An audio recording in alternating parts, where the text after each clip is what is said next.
Seeing no change in Park, the bear guessed the fruit he ate wasn't fully mature, which is why its effects hadn't manifested completely. Park considered this. If he could truly enhance his power through his new liver, his water energy could grow exponentially. The possibilities were endless, and he began to wonder, what would happen if he ate a fruit that had been cultivated for centuries? Meanwhile, the bear seemed to have something on his mind. He hesitantly asked if the boy could show him what the outside world was like. Park was confused. How could a mountain deity possibly leave its domain? The bear explained he only needed to share his alter ego. But to do that, the bear needed a source of power, and Park knew it would latch onto him like a parasite. The bear insisted, claiming there was no other way for it to dematerialize and follow him. Now that their fates had intertwined, the bear could finally see the world and experience all its wonders through Park's eyes. Sensing the creature's desperation, Park seemed to agree. But he had one condition. In exchange, he demanded something precious the bear possessed. Without a moment's hesitation, the bear produced a strange, ancient weapon. As Park inspected the artifact, the bear began to weave a tale. For he thinks about grabbing a coffee on his way home. But then he feels it a persistent stare. It's a young woman. She approaches him with a desperate look, whispering that this is the first time she's ever confessed this to anyone. Park. Hanul's heart stops. Could this be a confession of love? He excitedly asks what he can do, but his hopes are instantly crushed. It's a trap. She's trying to recruit him for some shady cult. As she walks off, she insists she isn't a bad person, introducing herself as Han Yuni. A little bewildered, he jogs away, wishing her a good day while inwardly cursing the world of cults and their false prophets. For him, the subject is a deep wound, all because of his father. One day, the man announced a life-changing decision he would create a miracle drug and become a living saint. He quit his job, vanished into the countryside, and began ingesting one bizarre concoction after another. He ended up hospitalized more times than anyone could possibly count. In the end, desperate for an answer, his father wandered into the wilderness, promising to return with divine energy. That was 20 years ago. Park Hanul was only 2 years old. Now, as he buys more of his trusted vitamins, he reflects on that painful past. His mother endured so much after his father vanished, and a part of him honestly believes that if his dad had just stuck to normal supplements, he might still be here today.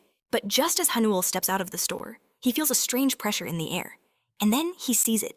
A colossal, glowing circle has materialized in the heavens. No one around him has any idea what it is, and as the crowd stares in utter confusion, Park Hanul's mind races. That thing wasn't there when he walked in. It's not some kind of street art, and it's definitely not a drone. Could it be a spaceship? Whatever it is, something is about to happen. Suddenly, the very ground begins to shake violently. Panic erupts as people scream and run for their lives. But Park remains strangely calm, his eyes scanning the unfolding chaos. Then, the earth cracks open right before him, and a monstrous hand claws its way out of the abyss. Slowly, a terrifying creature pulls itself up from the depths. It's some kind of demon. The creature now towers over him, and Park realizes with dawning horror that it's coming straight for him. Every fiber of his being screams at him to run. And that's when it happens.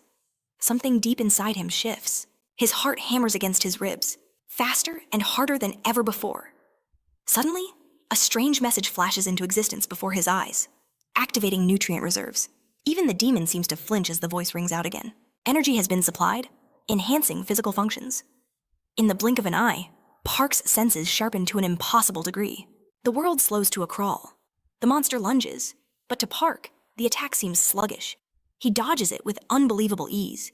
He's stunned by his body's impossible reaction, confused, but amazed. He wonders if this power had always been dormant within him. Was it because of the supplements? Whatever the cause, he now knew one thing for certain. He could run. He could escape this nightmare. But then he looks around and sees the others who weren't so lucky. People are being torn to shreds by these monsters in the middle of the street. A burning rage ignites in his soul. If he truly possessed this power, he couldn't run. He had to fight back, without hesitation. He charges forward, in one explosive movement.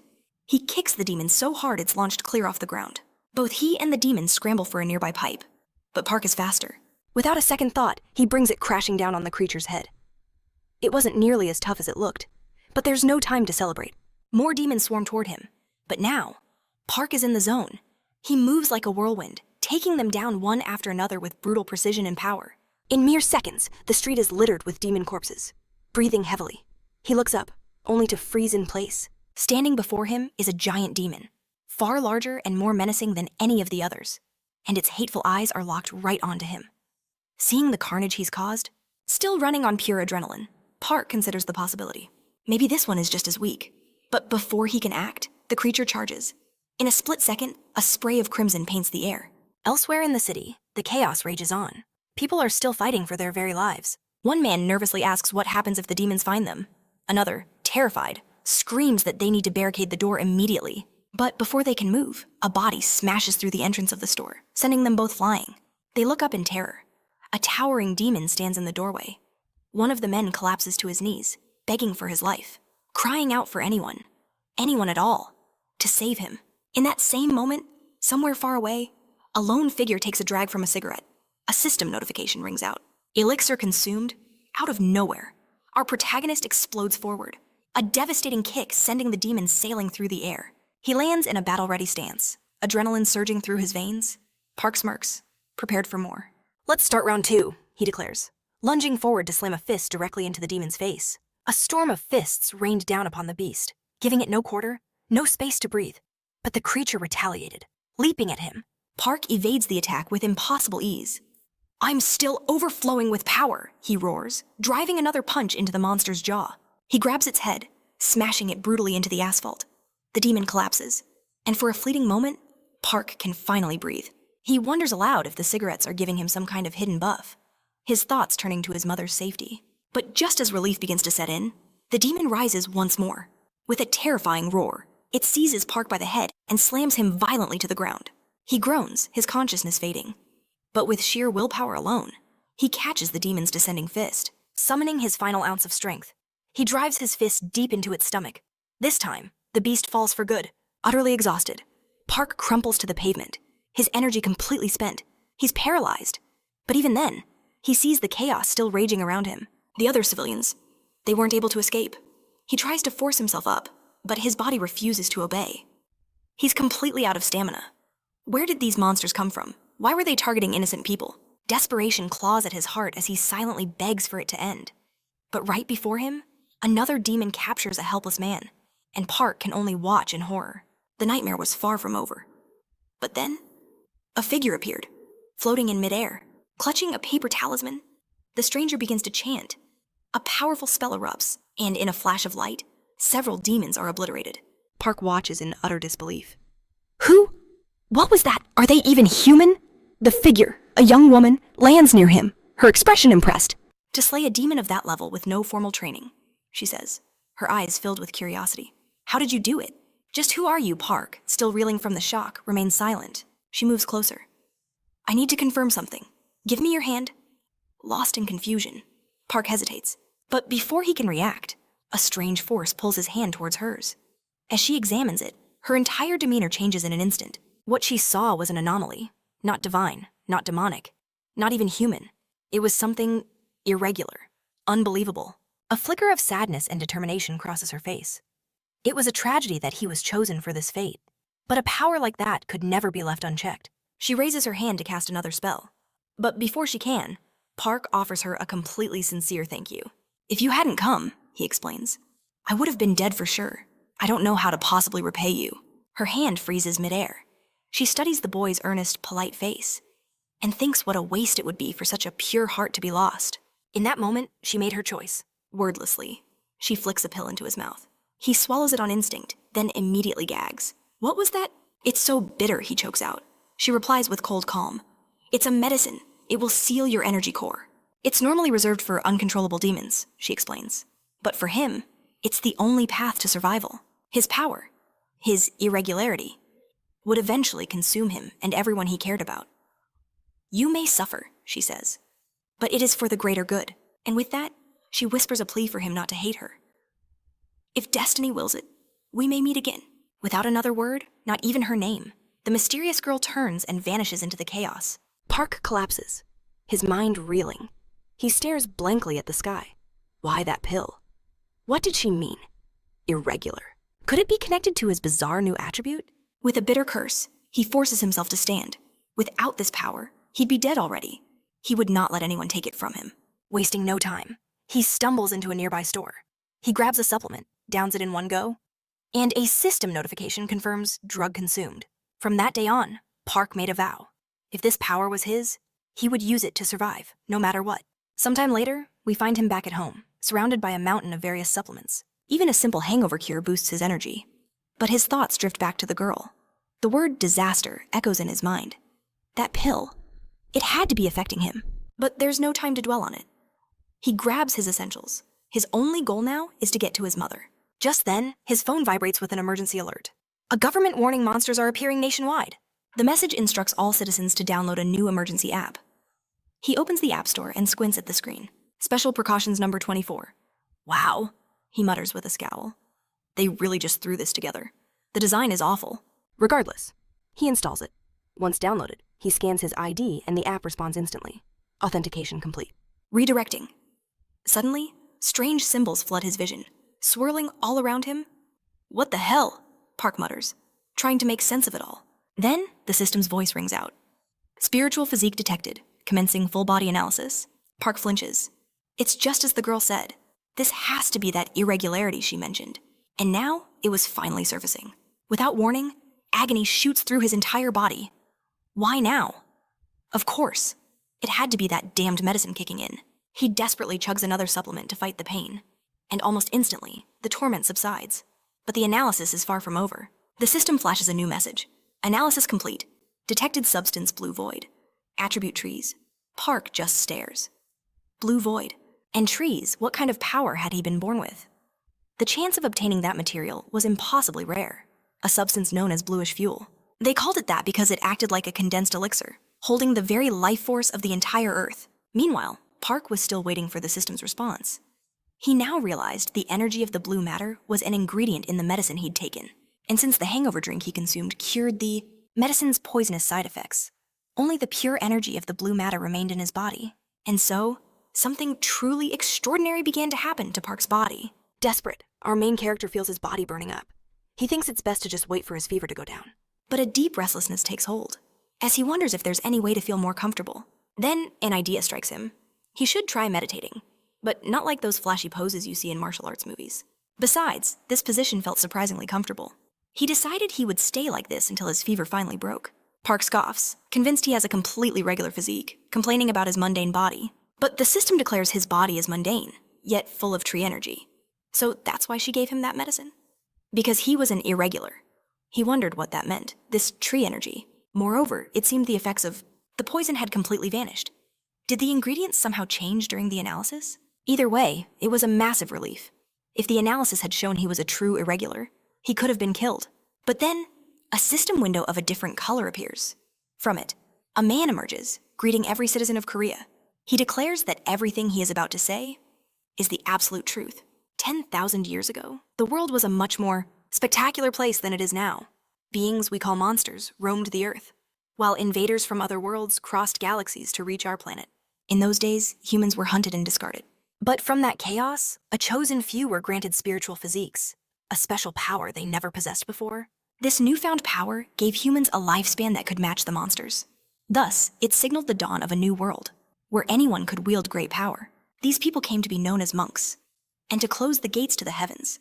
They sacrificed their very lives for a greater good, ensuring humanity could thrive on Earth for eternity. These heroes were remembered only as myths and legends, their epic stories passed down through generations. For millennia, they protected the gates as humanity progressed. Or at least, that was how it was, until a few hours ago.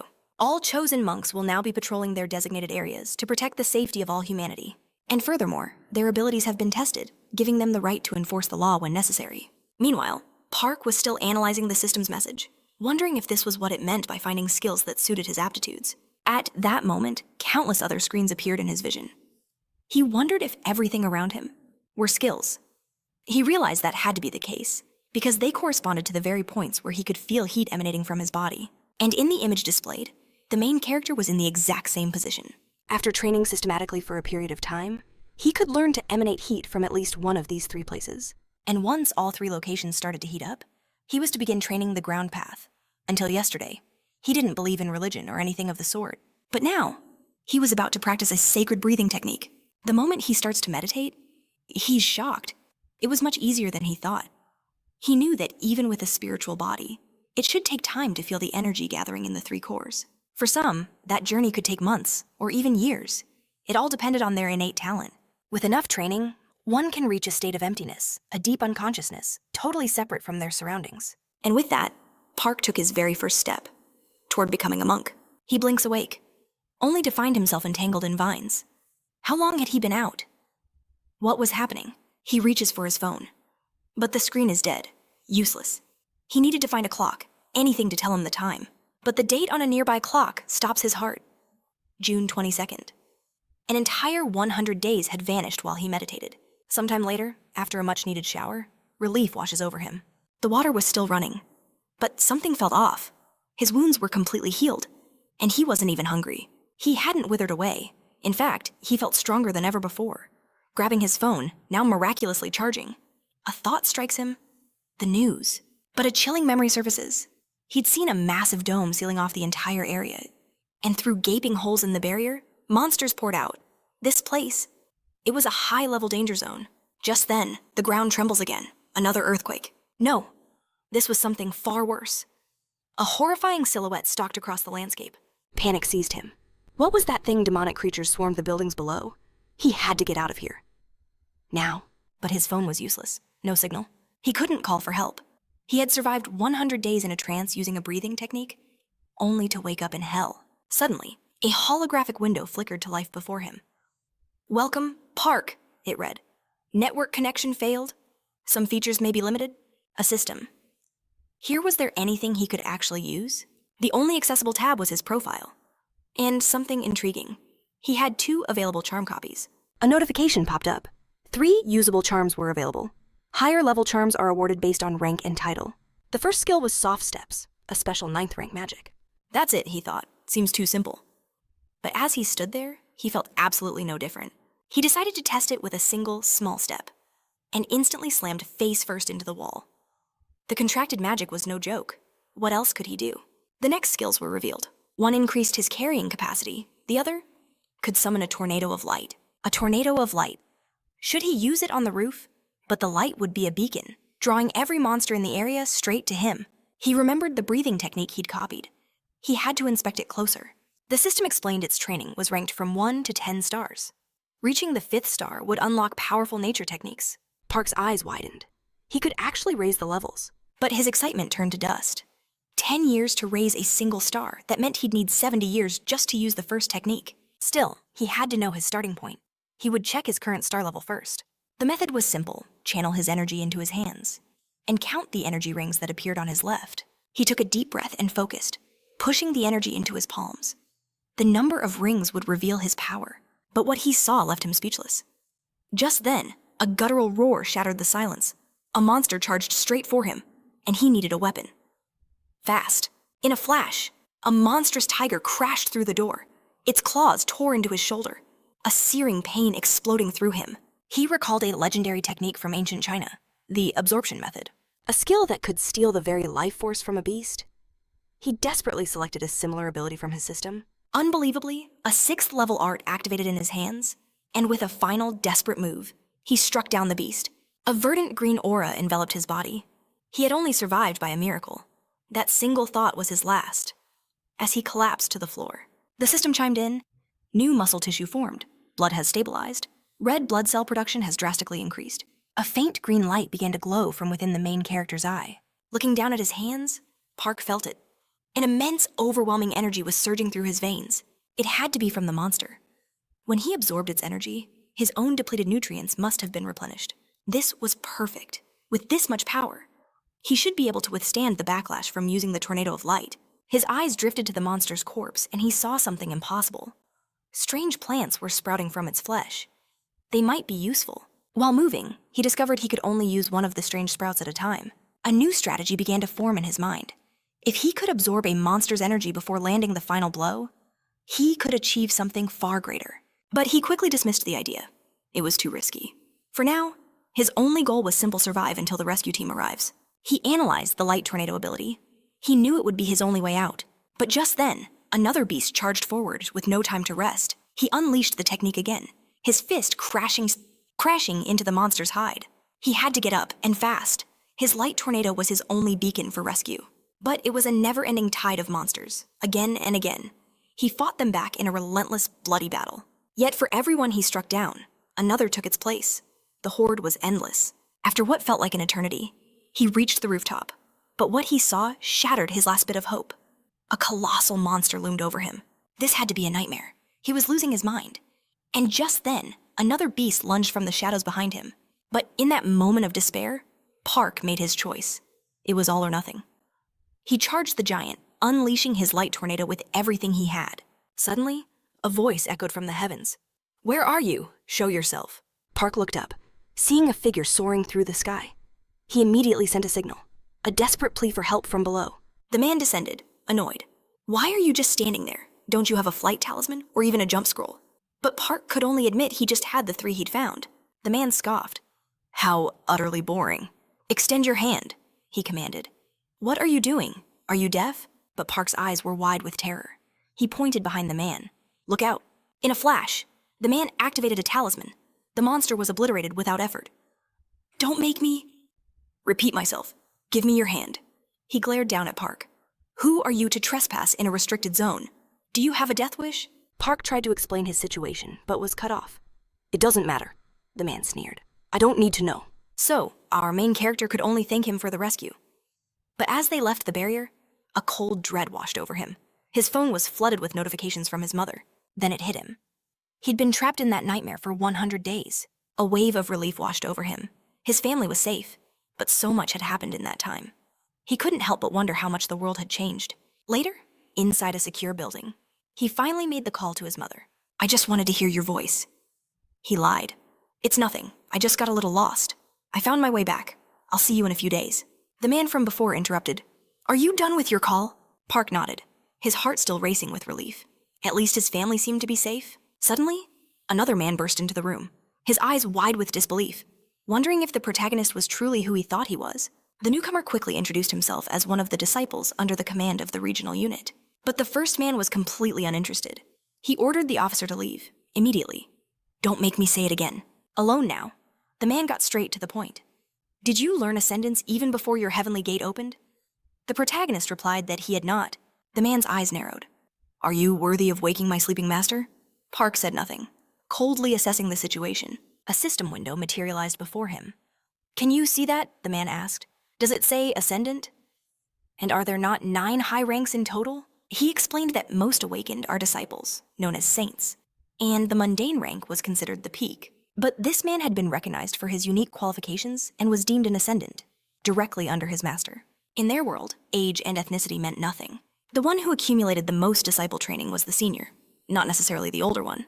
This meant Park had to serve his senior with his best effort. It was an unspoken, absolute rule. Park asked, "So is ascendant the lowest rank? And what rank is your master?" The question clearly angered the man. "Do not speak of things you don't understand." He then revealed that Park was born with a rare spiritual physique. "If you want to survive in this world," he warned, "you must stay under the protection of your superiors. There will be no second chances." His voice dripped with menace. "Speak out of turn again, and you will die." Park, however, didn't flinch. "I've heard that no one can change masters 3 times. The implication was clear, and it hit its mark." The man's face contorted with pure fury. But just then, a new system window appeared, detailing all the main characters' information. "I thought you said your rank was the one right after Ascendant." Standing up, Park smirked. "It seems I need to do my best for my superior." Sometime later, that same man was being reprimanded by his master. "Did you treat your new senior as you were told? And did you really hand over your signature technique?" Irritated, the master called him a fool. "So you inherited the technique of a bandit, only to bow your head to that man." But the disciple protested. "His performance range was greater than my own. That's why he's a high saint." The master suggests it could be his unique body condition. But the man scoffs, saying if that were the case, he would surely possess an irregular physique. This only fuels the man's irritation, as he questions how long the master will keep spouting. Such foolishness, implying the boy was born with a mundane physique, just like them. The man presses, asking if this means his training is accelerating. But the master has no answer, as a human with an inclination toward nature is a phenomenon rarely ever seen. Humanity once emerged from the water, only to conquer the land. They mastered fire to drive away the cold and forged iron to build their world. And while all living things share similarities, their fundamental paths are entirely incompatible. The master explains that the official report is a cover for this rare case.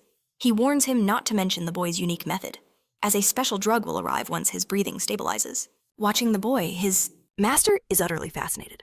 The star wind, a power said to only exist for those attuned to nature. He'd never even heard of such a thing. Meanwhile, our main character, Park, was at his computer, thinking about the official government announcement. Not a single person possessed an irregular physique. But he knew the truth, across all nations. The few who revealed such traits in spiritual tests were immediately isolated. Yet, our protagonist had managed to slip through the cracks. The irregular physiques were spiritual, divided into three main types: celestial, mundane, and human. However, there were whispers of a fourth, an unpredictable spiritual physique that could appear without warning. In the past decade, ever since the saints vanished, monsters still clawed at the edges of their world. To stop them from causing harm, the saints had once united, banishing them from this plane. For that reason, their very existence had faded into mere legend and folklore. And yet, there were precedents for it. It made a strange kind of sense to him. If he were to be banished, it wasn't like he was some infamous serial killer. As he sips his coffee, the system notifies him that the drug, hidden within a bag of brown rice tea, has been fully consumed. To witness someone obtain its maximum effectiveness is a terrifying thought. And he had fooled them all, faking a mundane physique result on his own test. It was because of that deception that the blue matter from Brazil was given to him. Not knowing how long the drug's effects would last, he desperately searched for a replacement, but found nothing reliable. This confirmed his suspicion there was a clear limit to the information released to the private sector. But in that moment, an idea sparked. He typed the word drugs into the search bar and found information eerily similar to what he was looking for. Looking at the seeds on the screen, he wondered what they were. A jolt of recognition hit him. Were these the same ones he'd seen before? Holding the seeds in his hand, Park recalled getting them from a beast he'd slain. He'd assumed they were far more common than they actually were. He dug deeper online, but there were no images of the seeds germinating. He then made an anonymous post, asking if anyone recognized them. The answer came back: purgatory herbs, a plant that grows naturally near the river Styx, which would make anyone who ate it raw incredibly sick. Moreover, the conditions for their germination were so restrictive that obtaining a sprouted seed was next to impossible. But the protagonist realized with a shock, the ones he had were already germinated. So he decided to experiment. Focusing on the unsprouted seeds, he channeled the solar wind breathing technique, and they began to grow right in his hands. Suddenly, a man burst into the room shouting, but our young hero was nowhere to be found. Did he escape? The man wondered, frantically searching the room to see if anything had been stolen. Flinging open the refrigerator, he discovered the boy had taken one of his peaches. Elsewhere, Park continued his experiment. Soon after, a small sapling began to grow.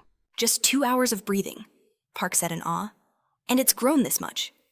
He finally understood his technique allowed him to exchange energy with everything around him.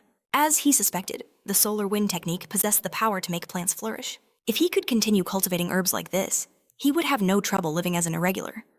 With renewed determination, the boy consumed the purgatory herb sprout. As he began to breathe, he felt a familiar heat spread through his body, much like the blue matter. But then, the crimson aura vanished. He wondered if he'd done something wrong.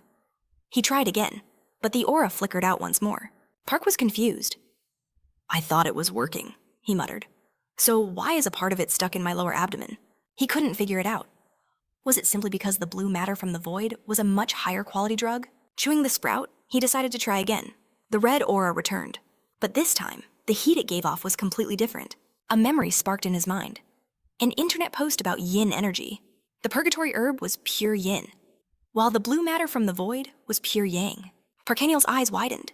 Did this mean he needed a new technique to absorb the yin energy? But if he ever absorbed mixed energies again, it would be a fatal mistake. Still, a wave of relief washed over him. The efficacy was low for now, but its potential for growth was limitless. As the young man claimed his prize, a sudden noise made him flinch. It was just a notification on his phone, but the message sent a chill down his spine. The prince was dead. The rain was dangerous. All residents were ordered to evacuate immediately. Chaos erupted in the streets. Why hadn't they been warned sooner? Just then, a torrential downpour began, and from the rain, monstrous worms started to appear. People screamed that as long as you didn't touch them, you might survive. The protagonist saw a protective barrier around a nearby building, sighing in relief that he'd followed the crowd there. But then, a horrifying shriek echoed from outside. Before a lone woman stood a colossal, nightmarish bird. He couldn't believe his eyes. In a flash, the bird's talons snatched the woman, tossing her like a rag doll into a writhing nest of worms. The monster's gaze then fell upon the people cowering behind the barrier. A man trembled, whispering that if he'd been a second later, that would have been his fate. Parkinal's abilities flared to life. He couldn't just stand by and watch an innocent life be extinguished. With newfound resolve, he stepped outside the barrier to face the beast. He launched himself forward, landing a powerful blow on the bird's head, sending it crashing to the ground.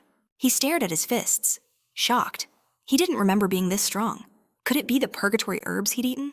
Then, the truth hit him like a thunderclap. This rain? These were the tears of the Dragon King, and he had absorbed their power. The divine water caused the trees to surge with life, amplifying his own energy from the element of nature. At this moment, anything was possible. He focused, using artifact refinement to transform his tree into a legendary demon-slaying blade. But the monstrous bird rose again, its eyes burning with fury as it charged toward the young man. He braced for impact, knowing if he let his guard down for an instant, he'd be slammed into the barrier with no time to recover. He had to hold his ground. In the heat of the clash, the creature made a mistake, creating a small opening. He seized the fleeting opportunity and struck the monster with all his might. But his attack barely left a mark. He wondered if it was because of the demon-slaying blade. The bird staggered up, its eyes now locked onto his weapon. Suddenly, it ignored him, lunging for the woman on the ground. He moved in a flash, pulling her to safety. She thanked him, but he grimly replied, "It's not over yet." Enraged by their escape attempt, the bird unleashed a devastating blow that sent them both flying. The wounded woman barely made it back inside the barrier. But Park Hamuel wasn't so lucky, smashing violently into a wall. But he stood up, relieved. The layers of his defense had shattered, but they'd saved him from any broken bones. The monster took to the sky to attack again. He smirked. A bird that massive flying at all was a complete joke. But then he realized he couldn't run. The drug's effects were fading fast, and his strength was already draining away. He thought about planting sprouts, but using them against a beast like this would be nearly impossible. Since this was a gamble with almost no chance of winning, it was time to use his trump card. The demon-slaying blade was both plant and sword. He drove it into the ground, its roots digging deep to draw power from the earth. And as the dragon's tears fell from the sky, the sword's power could be amplified beyond imagination. He activated a technique, absorbing the rain and the demonic energy of the beast.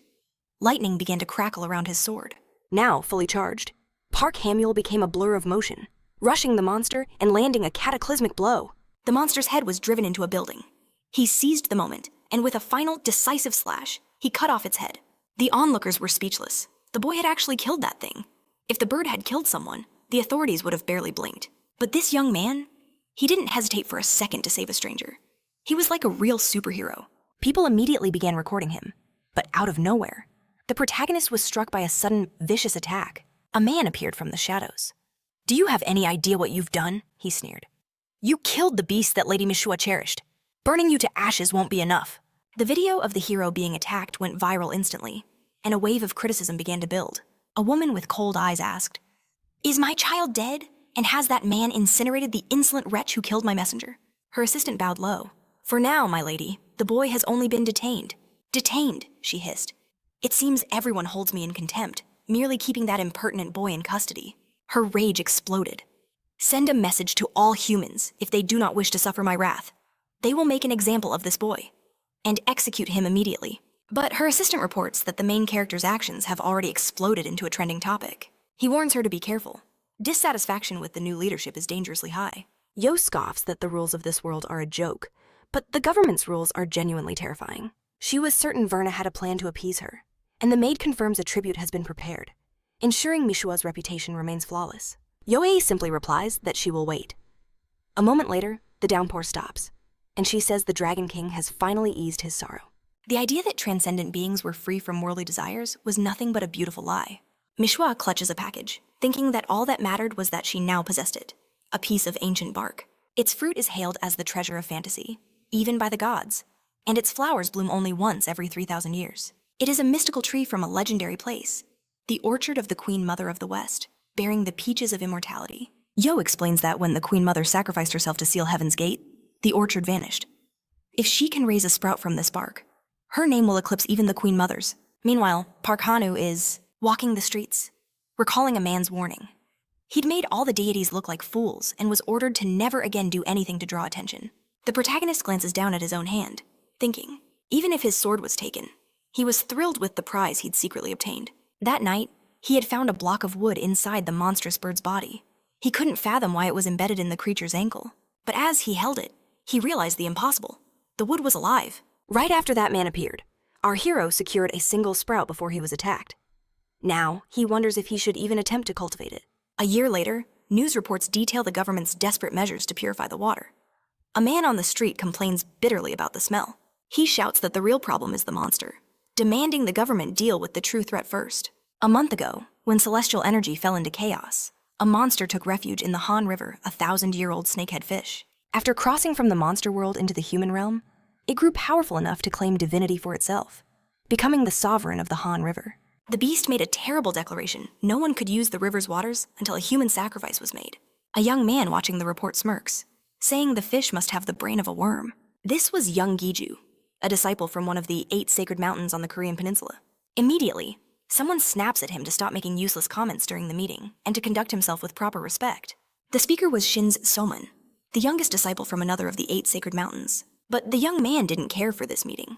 He argued it wasn't a problem they could solve alone. In the end, everything hinged on the immense will of the elders. Soman becomes infuriated, demanding to know if that's what his master taught him. She points out that 10,000 people have already fallen ill from the contaminated water, and they must find a solution now.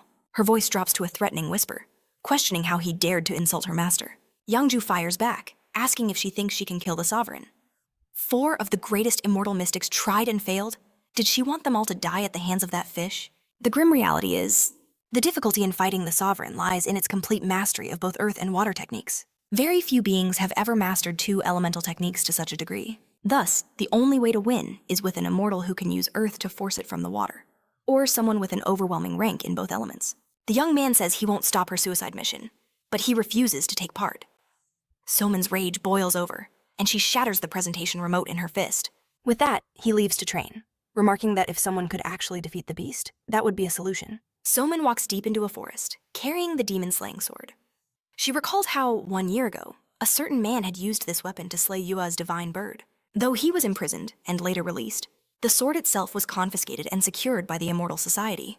It was a rare wooden artifact, and its sword-like form had caused great confusion among the heavens. But as the immense energy within the weapon slowly faded, the heavens' confusion finally ended. For the past year, Park Ham had not once stepped outside of Wonok. He lived a quiet life, occasionally going out to eat with his mother or friends, and watching movies in his spare time. The girl remembers he'd said he stopped using apps to calculate his achievements. Considering what he had endured, she supposed it wasn't so strange. Just then, the protagonist himself appears.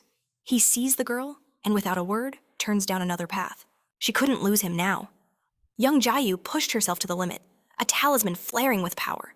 But the boy remained just out of reach, and just like that, she lost sight of him completely. But then, Park Hamill reappeared from the shadows. "Are you with the Immortal Society?" he asked. "I had no intention of running away. You just surprised me." The girl noticed the sweat beading on his brow. He had relied solely on his physical strength, not a single talisman, to outpace her. Why? Without a word, she tossed him a phone. In an instant, the device recognized him as its new user. After a moment, Park Ham's information flashed on the screen. He was a high immortal, yes, but his rank was still below her own. Park cut straight to the chase. "You want to use my wood element to kill the sovereign of the Ham River, don't you? Do the immortals truly wish for that monster's death?" That was the only explanation that made sense to him. "No," Yang corrected. "The reason our seniors haven't acted is because they want to witness the juniors solving this crisis on their own." The protagonist's expression hardened. "But thousands of people are suffering because of their test." Accepting the unspoken offer, Park negotiated. "If I cooperate, what's my compensation? Is there any chance I could get my sword back?" Yang's eyes widened. "How did you know about that?" "With every breath. I can speak with the trees around me," Park replied coolly. "It is the function of the technique I have mastered." So that was his secret, the reason he moved like the wind through the forest. Park pressed on. "First, I want to know if my curfew will finally be lifted as a reward." Yang conceded that a reward was possible, but attracting everyone's attention was a massive problem. Besides, no one would promise him anything just for helping. She then explained the curfew's origin, a punishment from the superiors, for killing Ms. Yua's sacred bird. However, she offered a path to redemption. "If you help us defeat the sovereign of the Han River, I will do everything in my power to persuade them." Sometime later, they stood by the riverbank. Their companion grumbled, "Why did we have to come to this place?" He didn't know what Park was plotting, but he knew it was reckless. Just standing here, hoping to see the creature, felt like a fool's errand. "Calm down," Yang said.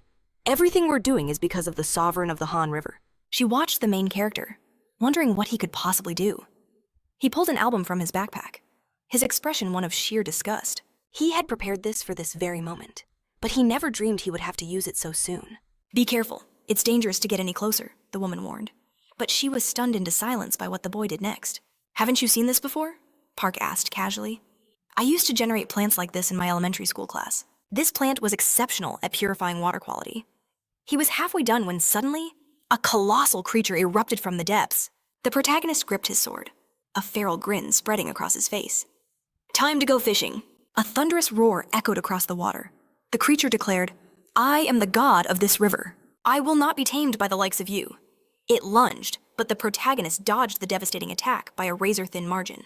In the next moment, he began casting a spell, hurling a torrent of energy at the beast. Enraged, it roared, How dare you! But its rage was met by a volley of projectiles, slamming into its hide and stoking its fury to a fever pitch. Meanwhile, Yang shielded the others, thinking how impressive his strategy was. By using the purifying plants, Park was systematically draining all the corrupt, dirty elements from the River Sovereign's very being. However, she knew that if he continued at this pace, he simply would not be able to win this battle. Your petty tricks are useless, the monster bellowed. Your ability to manipulate unseen energy means nothing to me. It attacked again, sending the boy falling toward the lake. But he threw more seeds, creating platforms to break his fall. This is the last one I have, he muttered. Flinging it at the monster, the creature recognized it instantly. That is from the tree that was struck by lightning. Do you truly believe you can destroy my body with that little toy? It mocked. It's a toy I placed inside your heart, Park shot back. Can't you feel it?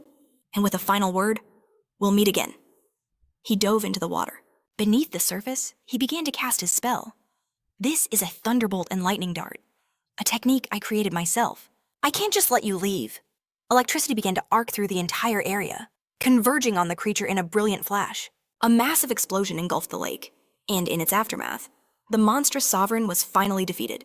The protagonist surfaced, taking a deep breath. Now the air is much fresher. Standing atop the serpent's lifeless body, he sighed. I've committed another bad act, attracting attention once more. I don't think this will end well for me this time. He now understood the truth. The immortals had neglected the sovereign as a trial, a crucible for their disciples' growth. All of this was for them, not for the mortal world. Looking around, his eyes landed on what he was looking for. He thought to himself, it's smaller than I expected. These are reinforced crystals, the inner core of a water beast, reformed in the hopes of ascending into a dragon. He claims it as his rightful reward for the mission. But suddenly, a man's voice cuts in, dripping with contempt, questioning his very presence. In a flash, magical restraints bind him tight. Do you have any idea what you've done? That man was the celestial king, Makusha. The girl watching from above freezes, her eyes widening as she recognizes the man restraining our hero. She remembers the words of another, a warning to simply act as if everything were normal until those self-righteous immortals found themselves in a bind and came crying for help. The fact that they've appeared now, right as the sovereign of the Hand River was defeated, means they've tampered with the River of Fate itself. The girl quickly greets the king, feigning ignorance as to why the seniors had come to this place. The man scoffs. Is this place safe? Are you authorized? He sneers. Are you not the disciple of TBEC? To which she hastily agrees. The king's voice turns to ice, questioning how a disciple of such a renowned master could fail to grasp the gravity of the situation. He points out that the boy she brought had trained for a mere 1 year, without any master. The wood construction technique is legendary, yet a man who trained masterless for a single year used it to defeat a sovereign. Are you not suspicious of his identity? He roars, warning her that another word would bring utter humiliation to her master. BEC, utterly desperate, the girl's face pales as the reality of her situation sinks in. And from within the magical bonds, our protagonist begins to laugh. Have you lost your fear? The king snarls. Park simply smirks. Desperate. Why would I be? Did I do something wrong? Or are you just threatened by an ability you can't comprehend? But unfortunately for them, this wasn't his first time dealing with this nonsense. He was already checking the system, and as he suspected, a mere 3 minutes had passed since the beast's death before they all appeared like vultures. Confusion ripples through the onlookers. You all, Park declares, should have been watching that creature more closely. You appeared the very moment it died, he accused. Did you really think killing it yourselves would earn you public adoration? Since you'd ruin any real chance to grow, you came running here in a pathetic panic. The main character, his patience worn thin, finally commands them to stop. An explosion suddenly erupts, which they blame on the protagonist. However, the attacker is left stunned. His spell had no effect whatsoever. Just like last time, I always aim for the stomach, Park says coolly, pointing his blade directly at the man. The king becomes absolutely enraged. Do you realize what it means to point your sword at me? Do you have any last words before you die? But to Park, death wasn't even a possibility, because this so-called king simply didn't have the power to kill him. Your arrogance pierces the heavens, the man screams, unleashing a devastating attack upon the protagonist. A massive explosion follows, but the king is shocked to see someone else has arrived, interrupting the battle. A watchman should guard his garden, the newcomer asks. What business do you have here? The name of this man was Bank, a high immortal from the three realms of heaven. Bank announced that he had a request for his lady. I hope I haven't interrupted your display of power, he stated. But this is just senseless violence. And from what I see, this boy is quite the fool. However, if you wish to fight, I will not stop you. Just know that both of your reputations will suffer for it. But this boy, he has no justification. So please, do not get in the elder's way. And with that, the two vanished into thin air. The man then turned to the girl, demanding to know why her lady had to call Elder Bank to save the protagonist. Sometime later, our hero was walking with Bank. You knew I would appear, didn't you? The elder asked. Is that why you were so bold? Let me give you some advice. You may think yourself special, but uncommon arrogance leads only to ruin. Hearing the man's words, the protagonist remained silent for a moment. I will keep that in mind, he said. Thank you for the advice, Elder. And so, a year and a half passed. Yet he still remembered the bitter confusion and the endless setbacks of that fateful day. No matter how pure his intentions were, he learned they would not be welcomed by everyone. That's why he had prepared meticulously ever since the story of the Han River Sovereign began to circulate. He would not go through that again. He would not act without knowing the truth, nor would he be treated like a fool. This time, he would not be the victim. Miss Yuha possesses a garden. Not just any garden, but one where divine medicinal herbs are carefully chosen and cultivated. But the tales of that garden could have been nothing but rumors. So he devised a master plan to find solid proof, a plan to capture the attention of the lady who owns the garden. And that is why he now stood before her, fully prepared for what was to come. Yua's voice was cold. You said your name was Park, and you know what these are. The boy nodded. They are seeds of the purgatory grass. Such a precious item, she hissed. Discovered by mortals, only to be traded in the shadows of the black market. She had already investigated the seller, intending to deliver a severe punishment. The pressure was immense. Our hero fell to his knees, admitting his grave sin. He pleaded, explaining the desperate poverty that had forced his hand. Lift your head, the woman commanded, her tone unreadable. It is all fine now. You have paid for your sins. But her mercy was a calculated act, a way to balance the scales. The price for killing her treasured bird was not a light one. I will show you mercy once more, she declared. Why not work in my garden? I cultivate rare grasses and herbs myself. If the boy was truly capable of growing purgatory grass, then he surely possessed the skill to cultivate the common aquatic plants that purified the Han River Sovereign's poison. Park bowed his head in thanks, feigning humility. You think too highly of me. The only reason they grew at all was because of a special technique I learned, but Yua saw through it. With that technique, common plants should bear fruit in a day or two. Park shook his head. The purgatory grass never grew beyond a sprout. No matter how much time or effort I poured into it, it refused to grow further. The woman's eyes narrowed. Are you telling me that you lack the fundamental dexterity for this work? The protagonist reluctantly admitted it was true. A faint smile touched Yua's lips. You have more courage than you appear. To think you are actually trying to negotiate with me. Very well, she conceded. I will support you with divine medicinal herbs from my personal garden for your tools. Furthermore, I will personally accompany you to help you achieve enlightenment. To that end, she would assign another one of her followers to assist him. Once again, the main character thanked her for her mercy. But this was all going exactly according to his plan. Yui signaled into the shadows. Have you been there all this time? A young girl immediately appeared, kneeling before her master. Your verdict, Yui asked. The girl replied instantly.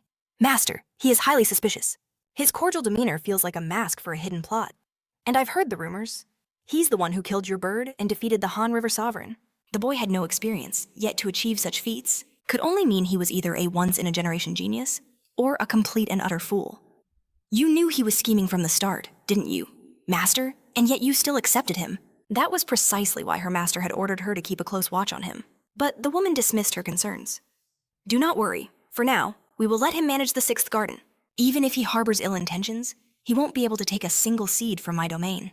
And if the boy proves to be utterly useless, he can always serve as fertilizer for the garden.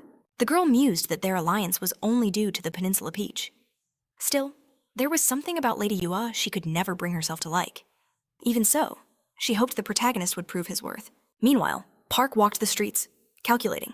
The immortal hidden here had a power level over 300, and Yua's aura surpassed 400. Over the past year, Park had reached 10 stars in the Starwind technique, allowing him to roughly gauge the power of others. But he knew not to fully trust these numbers. The Celestial King and that short-tempered man, their power levels were both above 600.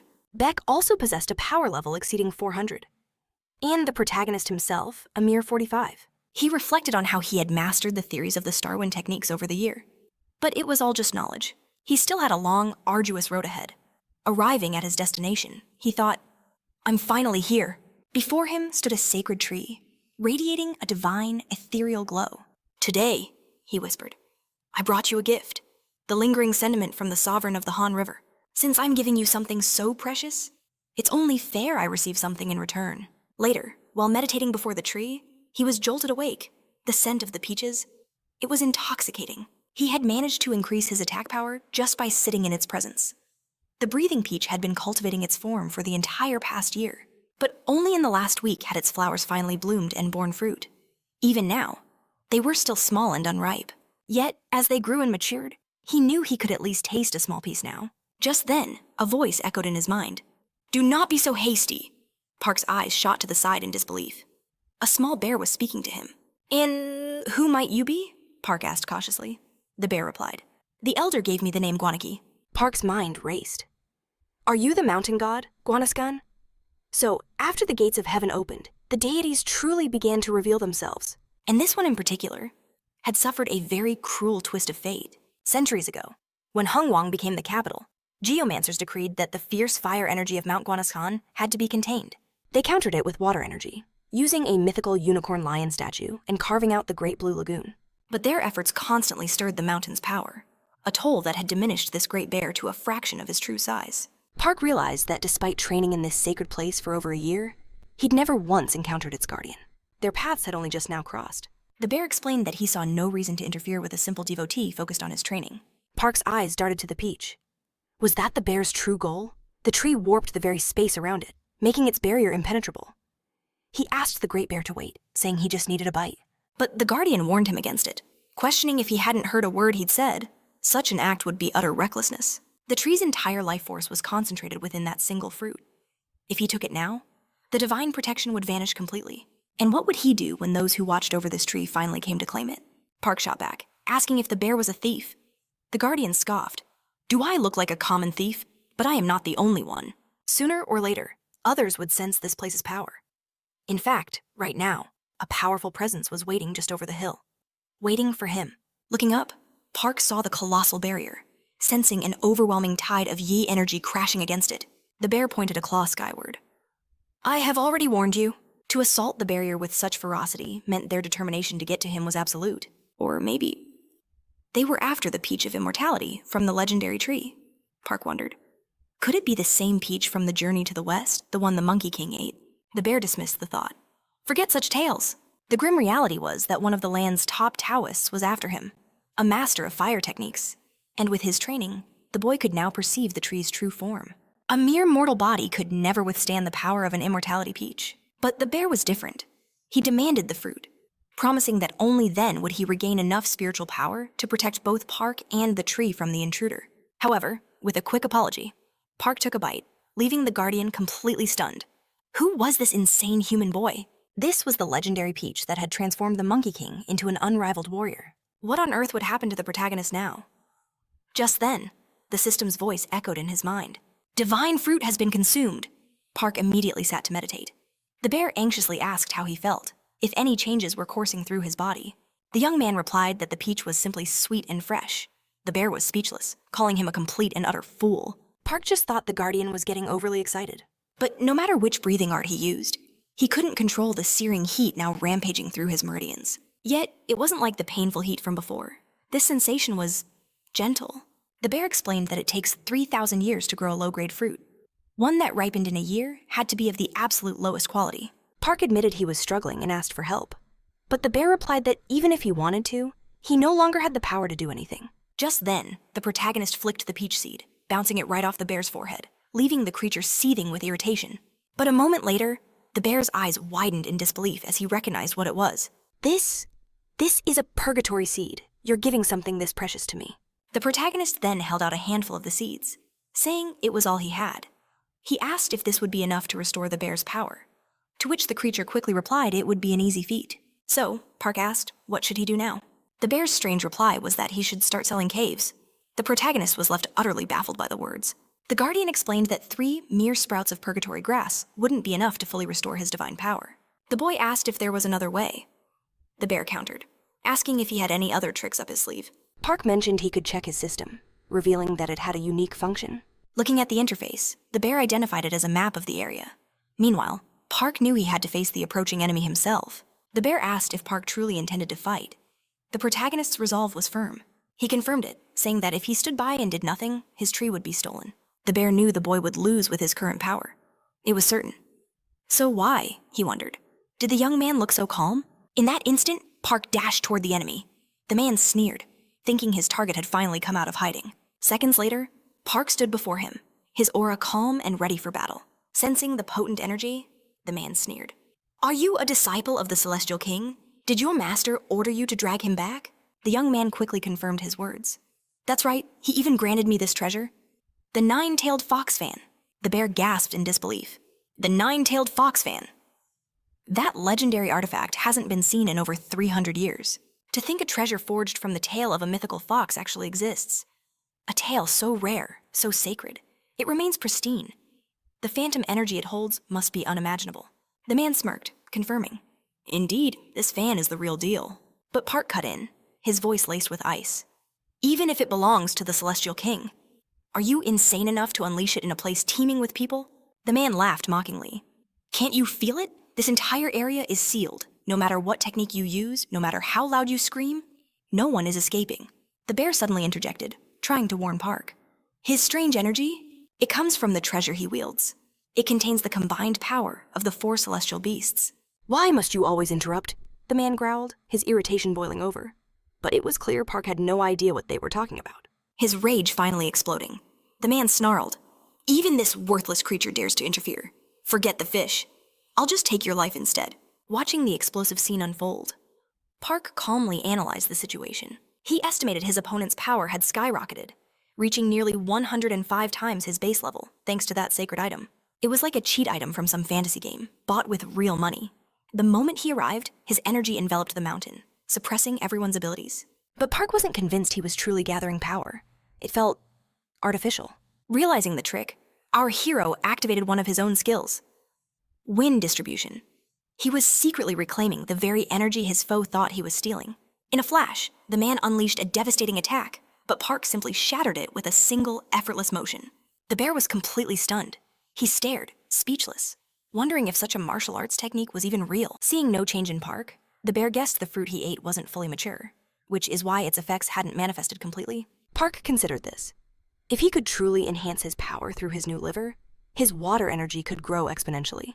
The possibilities were endless, and he began to wonder, what would happen if he ate a fruit that had been cultivated for centuries? Meanwhile, the bear seemed to have something on his mind. He hesitantly asked if the boy could show him what the outside world was like. Park was confused. How could a Mountain Deity possibly leave its domain? The bear explained he only needed to share his alter ego. But to do that, the bear needed a source of power, and Park knew it would latch onto him like a parasite. The bear insisted, claiming there was no other way for it to dematerialize and follow him. Now that their fates had intertwined, the bear could finally see the world and experience all its wonders through Park's eyes. Sensing the creature's desperation, Park seemed to agree. But he had one condition. In exchange, he demanded something precious the bear possessed. Without a moment's hesitation, the bear produced a strange, ancient weapon. As Park inspected the artifact, the bear began to weave a tale. For ages, across the Korean peninsula and all of East Asia, a unique presence had roamed. This presence was a fantasy race of intelligent beings known as goblins.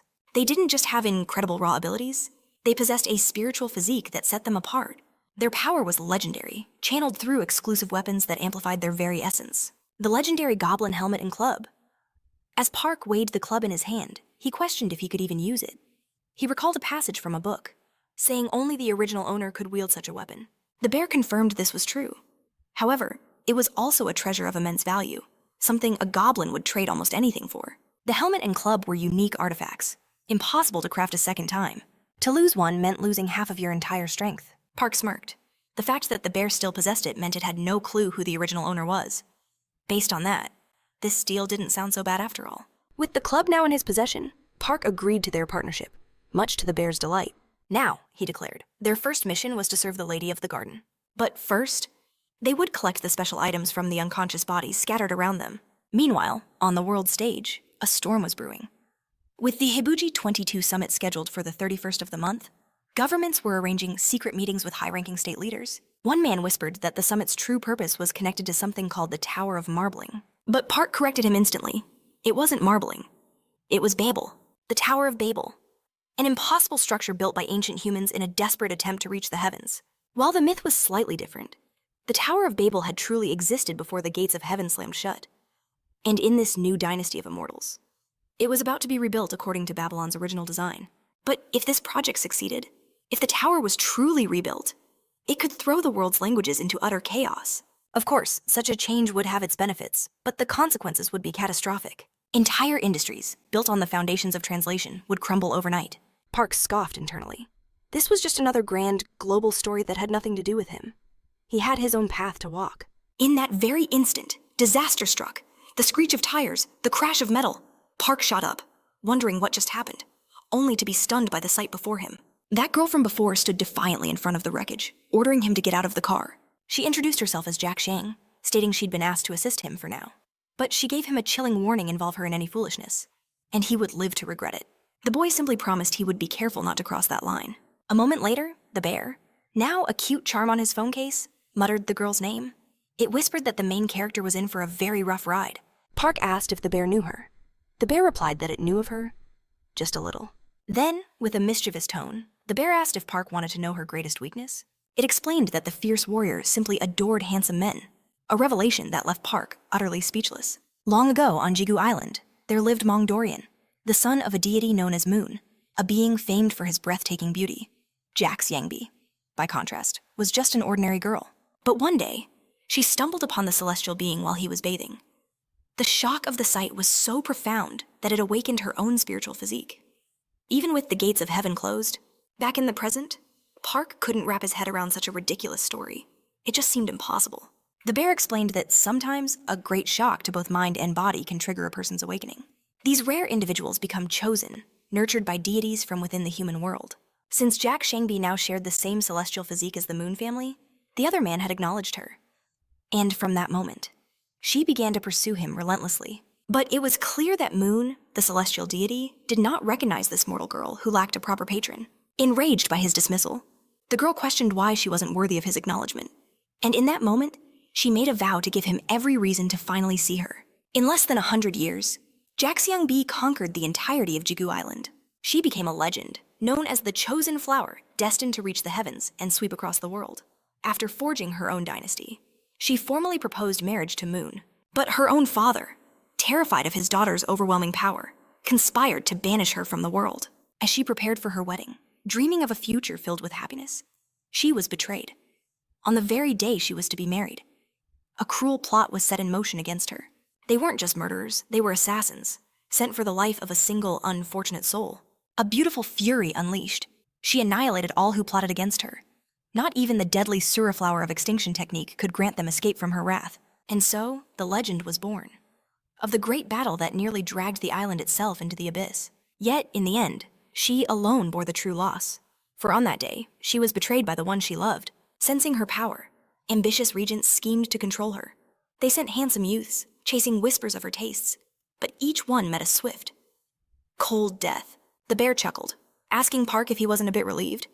After all, she had no reason to hate him, considering our main character wasn't exactly handsome. Park's eye twitched with irritation. "Do you want to be sent back to the mountain?" he grumbled. Just then, the girl's voice cut in, asking what Park was up to. They had finally reached their destination.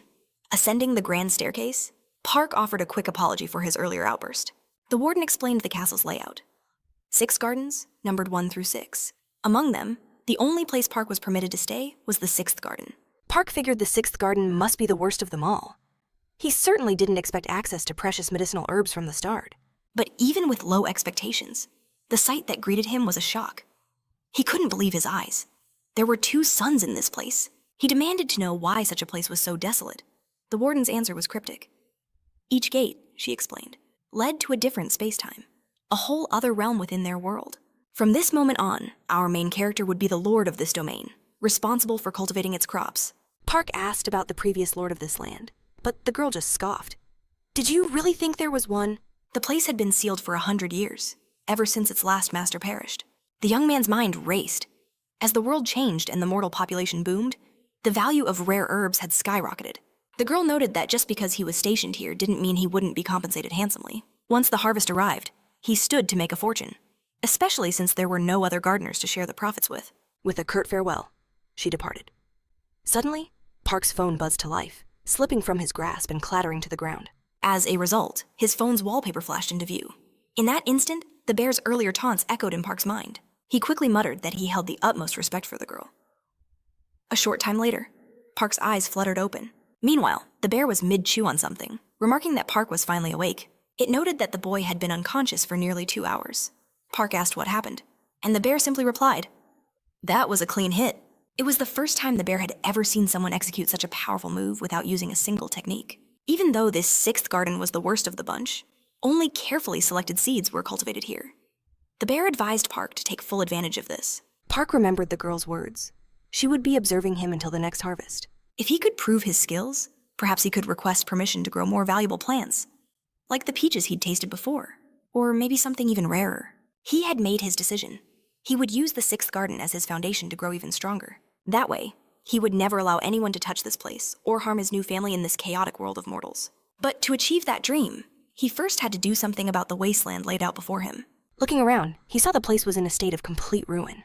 Reaching into his backpack, he found his belongings were burnt to a crisp.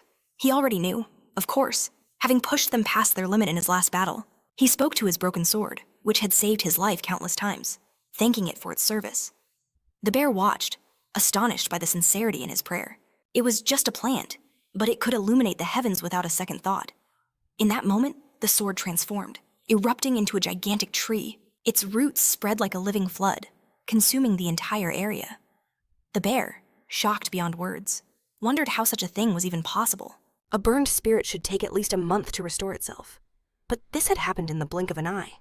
Meanwhile, Park commanded the other trees to rise. Using his ability, he summoned an army of wooden monsters and ordered them to handle the farming. The group began to examine the new trees. The bear could only mutter, "This is incredible." Park had summoned the living spirits of the trees, a feat that even high-ranking immortals would find difficult to perform. However, Park admitted he needed to rest, having spent a vast amount of energy. As he stepped into the house, he was amazed by how much bigger it was than he imagined. He sat down to meditate, focusing on his breathing techniques to recover his lost energy. He soon fell into a state of complete focus, but suddenly, he shot to his feet. He was certain he felt a plant responding to his breathing. He suspected it might be hiding under the floor. He decided to use his remaining seeds to uncover whatever it was. He started digging into the earth with his bare hands, leaving the bear utterly bewildered, shouting, "What in the world is that boy doing?" Just then, something stirred amidst the rubble, and in a flash, an explosion erupted. Stunned, Park analyzed the object unearthed from the blast, questioning what this crimson circle could be. The bear revealed it was a blood barrier, forged from an immense, otherworldly resentment. Park realized the strange pulse he'd felt originated from deep within it. He had to break this seal. Without hesitation, he unleashed his power upon the barrier. To his astonishment, the ground shattered, revealing a secret chamber. This hidden domain belonged to another Park, the Lord of the 6th Garden, known only by his alias. From that day on, the next Lord of the 6th Garden would reveal the unspeakable atrocities committed by the Lady of the Castle. His story began one night, returning home from a celebration, when he wandered into an ancient shrine where a guardian deity had been corrupted by a vile ghost. At that time, completely powerless, he was saved by a kind scholar who happened to be passing by. The scholar masterfully exorcised the spirit. With the deed done, he assured Park that he would soon recover. However, the ghost's attachment was a clear sign. His spiritual physique was finally awakening. This meant if he remained in the human world, he would be hunted by immortals or tormented by wandering spirits. But there was still hope, as the scholar knew of a powerful immortal who could guide him on this new path. Following the scholar's advice, Park entered the grand pavilion of the Lady of the Castle. She decreed that if he cultivated his mortal sense and dedicated himself to practice, he could one day transcend. But for one born without immortal talent, it was like grasping for a star in the night sky, making no progress. The boy toiled endlessly at menial tasks. Eventually, his debts continued to spiral, crushing him completely.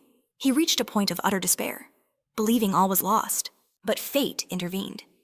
As he neared 30, he met a child just like him, another soul from the human world with an awakened spiritual physique. The circumstances that brought the child to this place were absolutely shocking. It was the exact same way he himself had been lured here so long ago. The horrifying truth crashed down upon him. He hadn't been possessed by chance, but because that very scholar had deliberately set a ghost upon him to awaken his spiritual power. All this time, he had been nothing but a pawn on someone else's chessboard. After this devastating realization, he understood he could not spend his life as a servant. So he humbled himself, bowing his head to anyone who had mastered the earth art and begging to be trained. Yet even after learning all he could, his mortal body, devoid of power, grew weaker with age. And in this pitiful state, he was given a nickname. They called him Foxtail Grass, for whenever he bowed from his grueling work, they said he resembled the common weeds that grew everywhere. And so, that humiliating alias became his identity. He truly believed his life was over, feeling completely powerless. Then, a miracle occurred. The lady herself rewarded him, showing gratitude for his immense sacrifice. And so, he was chosen to be the Lord of the Sixth Garden. He was so moved he could barely comprehend it. He vowed to never forget the lady's grace and to fulfill his duties as Lord until the day he died. From that day forward, he dedicated his entire being to mastering the Earth Dragon art of the Sixth Garden. As a result, his power surged daily, until he finally stood on the precipice of becoming an immortal mystic. But even as his power reached the heavens, his body grew ever weaker. It was then he finally understood the Earth Dragon art's terrifying secret. Its effects were extraordinary, but his own life force was being absorbed by the medicinal herbs surrounding him. Without ever knowing, he had become a living fertilizer. He realized his life would not last much longer. Reading this testament, Hark was in absolute shock. It was like something from a TV drama. He couldn't believe immortals were capable of such acts. He muttered that while he'd had his suspicions, this was on a whole other level. The bear explained this was a common practice, a necessary evil the immortals used to maintain their realm. Park wondered if he was destined for the same fate. And if someone had the power to break a barrier forged from blood? There was no doubt that such a person was exceptional enough to burn the entire cursed pavilion to ash. For the sake of his juniors trapped in the same fate, he had to escape with the stolen treasure, risking his very life to protect it. A thought sparked in Park's mind. Could these items belong to the people mentioned in that testament? As he examined the contents, he discovered they were mandrake seeds, cultivated by people from across the great oceans. Picking up another object, Park asked aloud, "What is this?" The book offered no clues, but the bear replied that it resembled a container used for drawing lots in a temple. Park's eyes widened. The strange pulsing wasn't coming from the seeds, but from this very object. He wondered, could he use this to cultivate something new? Without warning, a thunderous explosion erupted. The object in his hand seemed to resist him, humming with a strange power. Holding it again, he demanded to know what it was. A sense of familiarity washed over him. He questioned if it was a blade shaft. The bearer finally revealed its true nature. It was a sword. All the while, the lady observed, analyzing every detail. She whispered to herself that the man had truly ventured to that forbidden place. Just then, a young woman materialized before them. "Forgive my rudeness," she declared, her voice laced with urgency. "But this is a critical matter. We must act first." She explained that she'd heard rumors of a great treasure hidden within Yunwo's main palace, and she was here to demand its return. The seven-branched sword was a legendary artifact, priceless even in the land where it was forged a kingdom that history had all but forgotten. This was because among the three ancient kingdoms, only Bosch lacked the divine power needed to establish itself as a true nation. The great city of Sela was founded by a man who possessed an irregular, almost monstrous physique. And the city of Guryo was built by a saint, the son of the previous lady, blessed by the ancestral spirits of the Korean peninsula. However, the kingdom of Bosch was raised by the legendary King Anju, a man who relied on human strength alone, with no supernatural ability or storied past. Through sheer will, he eventually awakened his mundane physique and belatedly acquired the power of the gold element. He mastered the martial arts through his own effort, learning to control his energy without a teacher. King Anju was a mortal, but a genius unlike any other. That man brought his kingdom to its absolute peak. But over time, the lack of skill in his successors led Bosch into a slow, inevitable decline. Eventually, even the traces of its existence were erased by the winds of time. But one legend endured. He was compared to the genius King Anju himself, a saint prince who expanded Bosch's power to the continent and beyond. And the seven-branched sword was that prince's masterpiece, a precious treasure that could be ranked among the great sacred artifacts. Returning to the present, the woman's gaze sharpened. "Have you received this blade before?" The girl answered, "That is everything we know for certain." According to ancient records, when the king was about to present the sword to the celestial king, the messenger carrying it died of natural causes. Fortunately, the ship carrying the sword was safely recovered, but the blade never reached its intended country. The lady's eyes narrowed. Are you implying that the seven-branched sword possesses some kind of axis? This is strange, she mused. It seems you realized the existence of this axis a long time ago. So why are you inquiring about it only now? But the girl's expression hardened. I did not come here to ask meaningless questions. In the name of the sanctuary, I am here to propose a celestial lease for a period of 6 months. Understanding the gravity of the proposal, the lady of the garden asked, And what are your conditions? The other woman stated, We will wager the blade of the seven-branched sword in the coming battle. If we do not achieve victory, allow us to take something of our choosing from your property. But if the axis of the seven-branched sword is found here, she promised, we will not take anything else. After a moment, the lady of the garden accepted the deal, but with one additional condition. And so, 6 months had passed. A group of officials were deep in discussion, planning to broadcast the next celestial fight in real time. The lady herself announced she would reveal it, one said. Another man questioned. But why broadcast it at all? Well, it's certainly entertaining to watch. We're approaching the 6th garden. We must avoid causing discord with the Lord of the 6th garden. We cannot afford any trouble during our visit. Sometime later, the group finally arrived at their destination. They were stunned by the sight before them. For a place that was once desolate now thrived with life. Meanwhile, the protagonist was in the background, casually eating while reading a book, only just noticing his guests had arrived. The young man in charge seemed completely shocked. The Lord was just relaxing, eating and observing them without a care in the world. He snapped, Park, at least show some respect in our presence. Park quickly stood and gave a relaxed greeting. The name's Park, he said, Lord of the 6th garden. The other boy introduced himself stiffly. My name is Lee, here to report on the garden's progress. Displaying a system window, Park asked, Then why do my juniors insist on calling me their senior? The realization struck them like a bolt of lightning. This casual man was a celestial immortal.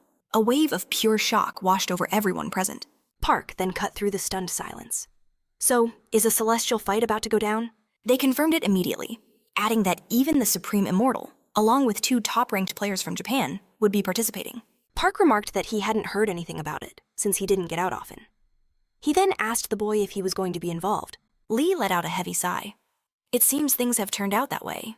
This young man was Lee. Legend says the trauma of the Korean War forged his spiritual physique from the ashes of loss. Eventually, he found his place within the lady's esteemed pavilion. While his rank was humble, his innate power was clear. A sleeping dragon awakened only by a true master. Park observed, finding it hard to trust most mortals. But this boy possessed a rare quality, immediately taking responsibility for his subordinates' actions. Park smirked. To think he would be joining? The celestial tournament. He was willing to bet he was the strongest immortal here.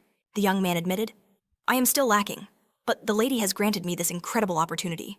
However, the other contenders are monsters. There's one named Go, he continued. He's practically a pure immortal. And whispers say he's connected to the lady's own bloodline. Just to be in the same tournament as him is an honor in itself. As Park continued his silent assessment, the ladies' inner circle murmured amongst themselves. Good news, it seemed. The sanctuary had accepted their proposal. Their popularity among mortals was soaring, all thanks to a few slain monsters. If they framed this as national honor, fame would pour in, eclipsing that other girl's achievements. Their plotting was cut short by an urgent arrival. My lady, a woman announced breathlessly, the Lord of the 6th garden has come to see you. The lady waved it off. Let him wait. This is a family meeting. But the woman pressed on. It's about the protagonist. He said something that has enraged her. A different young man leaped up, his face contorted with rage. Does that nobody dare to challenge my authority? The lady, however, remained perfectly composed. In my eyes, she stated calmly, dealing with this protagonist could be quite advantageous. Whispers are spreading, she elaborated. They say he lingers in the celestial rank, out of fear of facing real opponents. If you wish to crush such disgraceful rumors, she urged, then you must accept his challenge and display your overwhelming might. Another observer, the lady of the garden, nodded in agreement. She speaks the truth. Her eyes locked onto the young man. Can you crush him? Despite his bluster, the young man was reluctant. Moments later, the duel had begun, with the lady and her followers watching intently. His opponent glared, radiating pure malice. When my flames reduce you to ash, he spat, blame only yourself. Park noted the look with cool observation. This wasn't just a duel. This was genuine murderous intent. Let the duel commence, the judge declared. Without warning, The young man unleashed a storm of spells, but the protagonist simply summoned his own arcane defense. He sneered. Is that a joke? A shield made of mere leaves. A gust of wind could shatter that pathetic thing. You'll never dare use that technique again.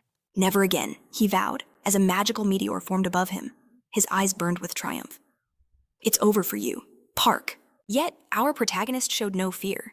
As he prepared his own counter, his voice was cold steel.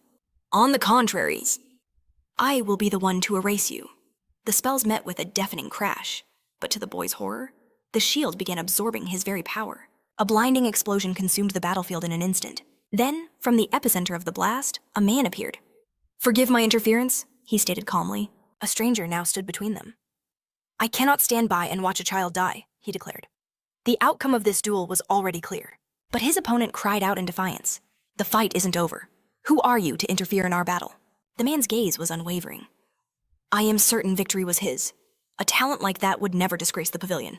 The lady observed in silence, then finally spoke. I accept this outcome. The man's words held great weight, and the protagonist's value was now proven. Not long after, Park received a summons from the lady. The vanquished youth watched the intervener leave, his mind racing. Just who was that man? In the lady's private chambers, she got straight to the point. These past 6 months, what kind of training have you done? Park replied.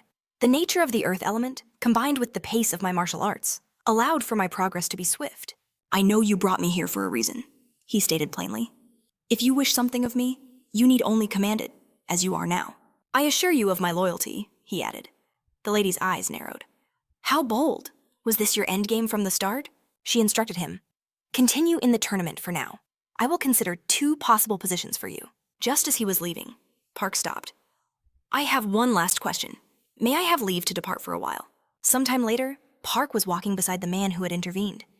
When the lady said he'd have a companion, he never imagined it would be him. Park finally broke the silence. Might I know your name, sir? He introduced himself as Dan Dio, but said Park was welcome to call him Ryong. Park was struck by his flexibility, a stark contrast to their first meeting. Glancing over, he casually asked if Ryong was in the mood for a drink. Sometime later, the two found themselves walking together, sharing a comfortable and easygoing mood. Ryong explained that despite his immortal knowledge, the affairs of the human world were a complexity beyond anything in his own realm. A genuine smile touched the protagonist's lips, admitting he was just glad to see Ryong enjoying himself. He recalled tales of immortals visiting the mortal plane and asked if Ryong had ever made the journey before. Ryong affirmed he had. When his mortal life ended, it was thanks to a certain lady that he was reborn as an immortal.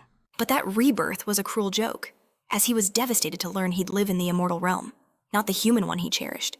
Park watched him, sensing a deep well of sorrow. A man with so many worldly achievements must have been torn away from countless regrets.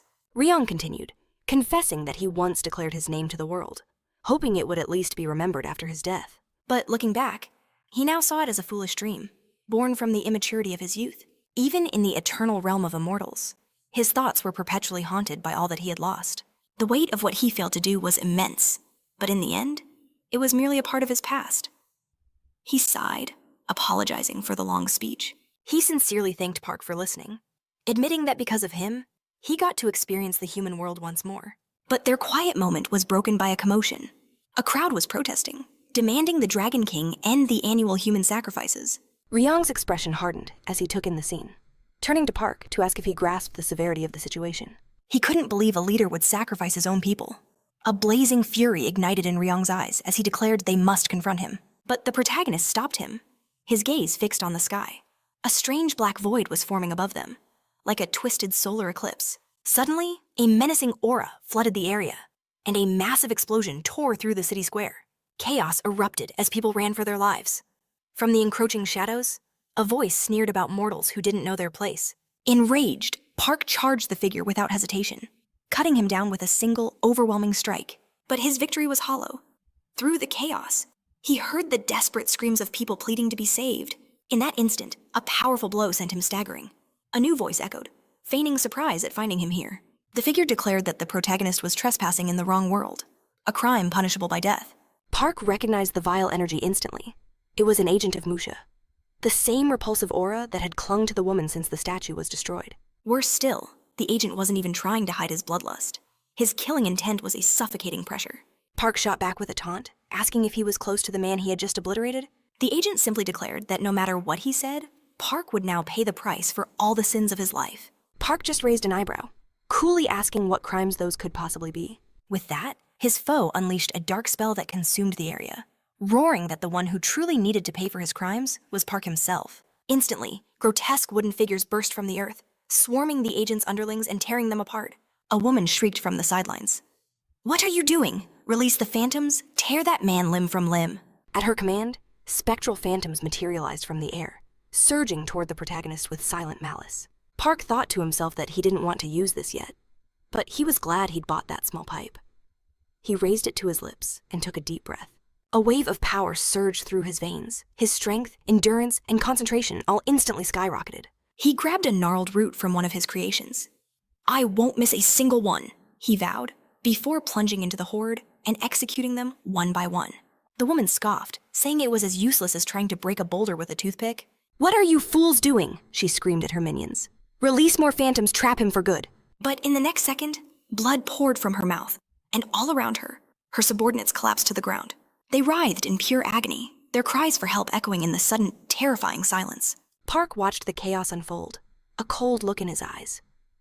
"Did you really think I was foolish enough to fight your army head-on?" Staring at the thin smoke in the air, the woman's eyes widened in horror as a dreadful realization dawned. "This drug purifies my body," Park explained calmly. "But to everyone else, that smoke is a deadly toxin." It was a truly terrifying ability. With her last breath, the woman could only choke out a single desperate word. "Father!" At that very moment, another explosion rocked the area. A new figure appeared, his sharp voice cutting through the air. "Did you say, Father?" Looking at the young man, the protagonist recognized an aura like that of the celestial god. Makosha. A moment later, the man slammed another thug to the ground, who demanded to know who dared to attack him, questioning if they knew his identity. But the protagonist's ally retorted that his name meant nothing. The only thing that mattered was the unforgivable sin he'd committed against the people. Hearing this, the young man burst into laughter. He'd been wondering what righteous nonsense they were spouting. He told them to remember it on their way to hell, and thanks to his newfound curiosity, not a single mortal would be left alive. Park realized he wasn't just absorbing the bodies, but stealing their very life force, wondering why they would use innocent people for such a dark purpose. The man's technique was terrifyingly powerful. How could he possibly hope to stop it? Should he risk using the nine-tailed fox fan? He couldn't be sure it would work, but he was out of options. The other man spoke, his voice heavy with ancient knowledge. He couldn't believe the blood reincarnation art had appeared in the mortal realm. He then asked the protagonist to lend him his sword. Amidst the chaos, the mysterious man's focus was absolute. The protagonist handed over his weapon without hesitation. With a single, fluid slash, the man cleaved the dark sphere in two. He declared that he had no right to punish the man for his crimes against mortals, as that was not the jurisdiction of the immortal realm. However, the crime of devouring the souls of fellow immortals as a sacrifice was a sin that could not be forgiven. For that, a member of the immortal realm itself must deliver justice. He unleashed a blinding flurry of cuts, and in a matter of seconds, the arrogant young man was completely obliterated. In the aftermath, mortal authorities moved swiftly, arresting the terrorists and identifying them as part of an organization called Rio ABLM. Meanwhile, a certain lady was watching the news as a commentator gave his take on the events. He claimed that mortal society had done nothing, only managing to film the incredible battle. He urged everyone to watch the footage closely, revealing that the two figures were their former heroes, broadcasting their identities for all to see. The news anchor's eyes widened in recognition. That face was incredibly familiar. She asked the viewers if they remembered. He was the hero from a year and a half ago, the one who decapitated the colossal sky beast. Later, the man kneeled before his lady, apologizing deeply.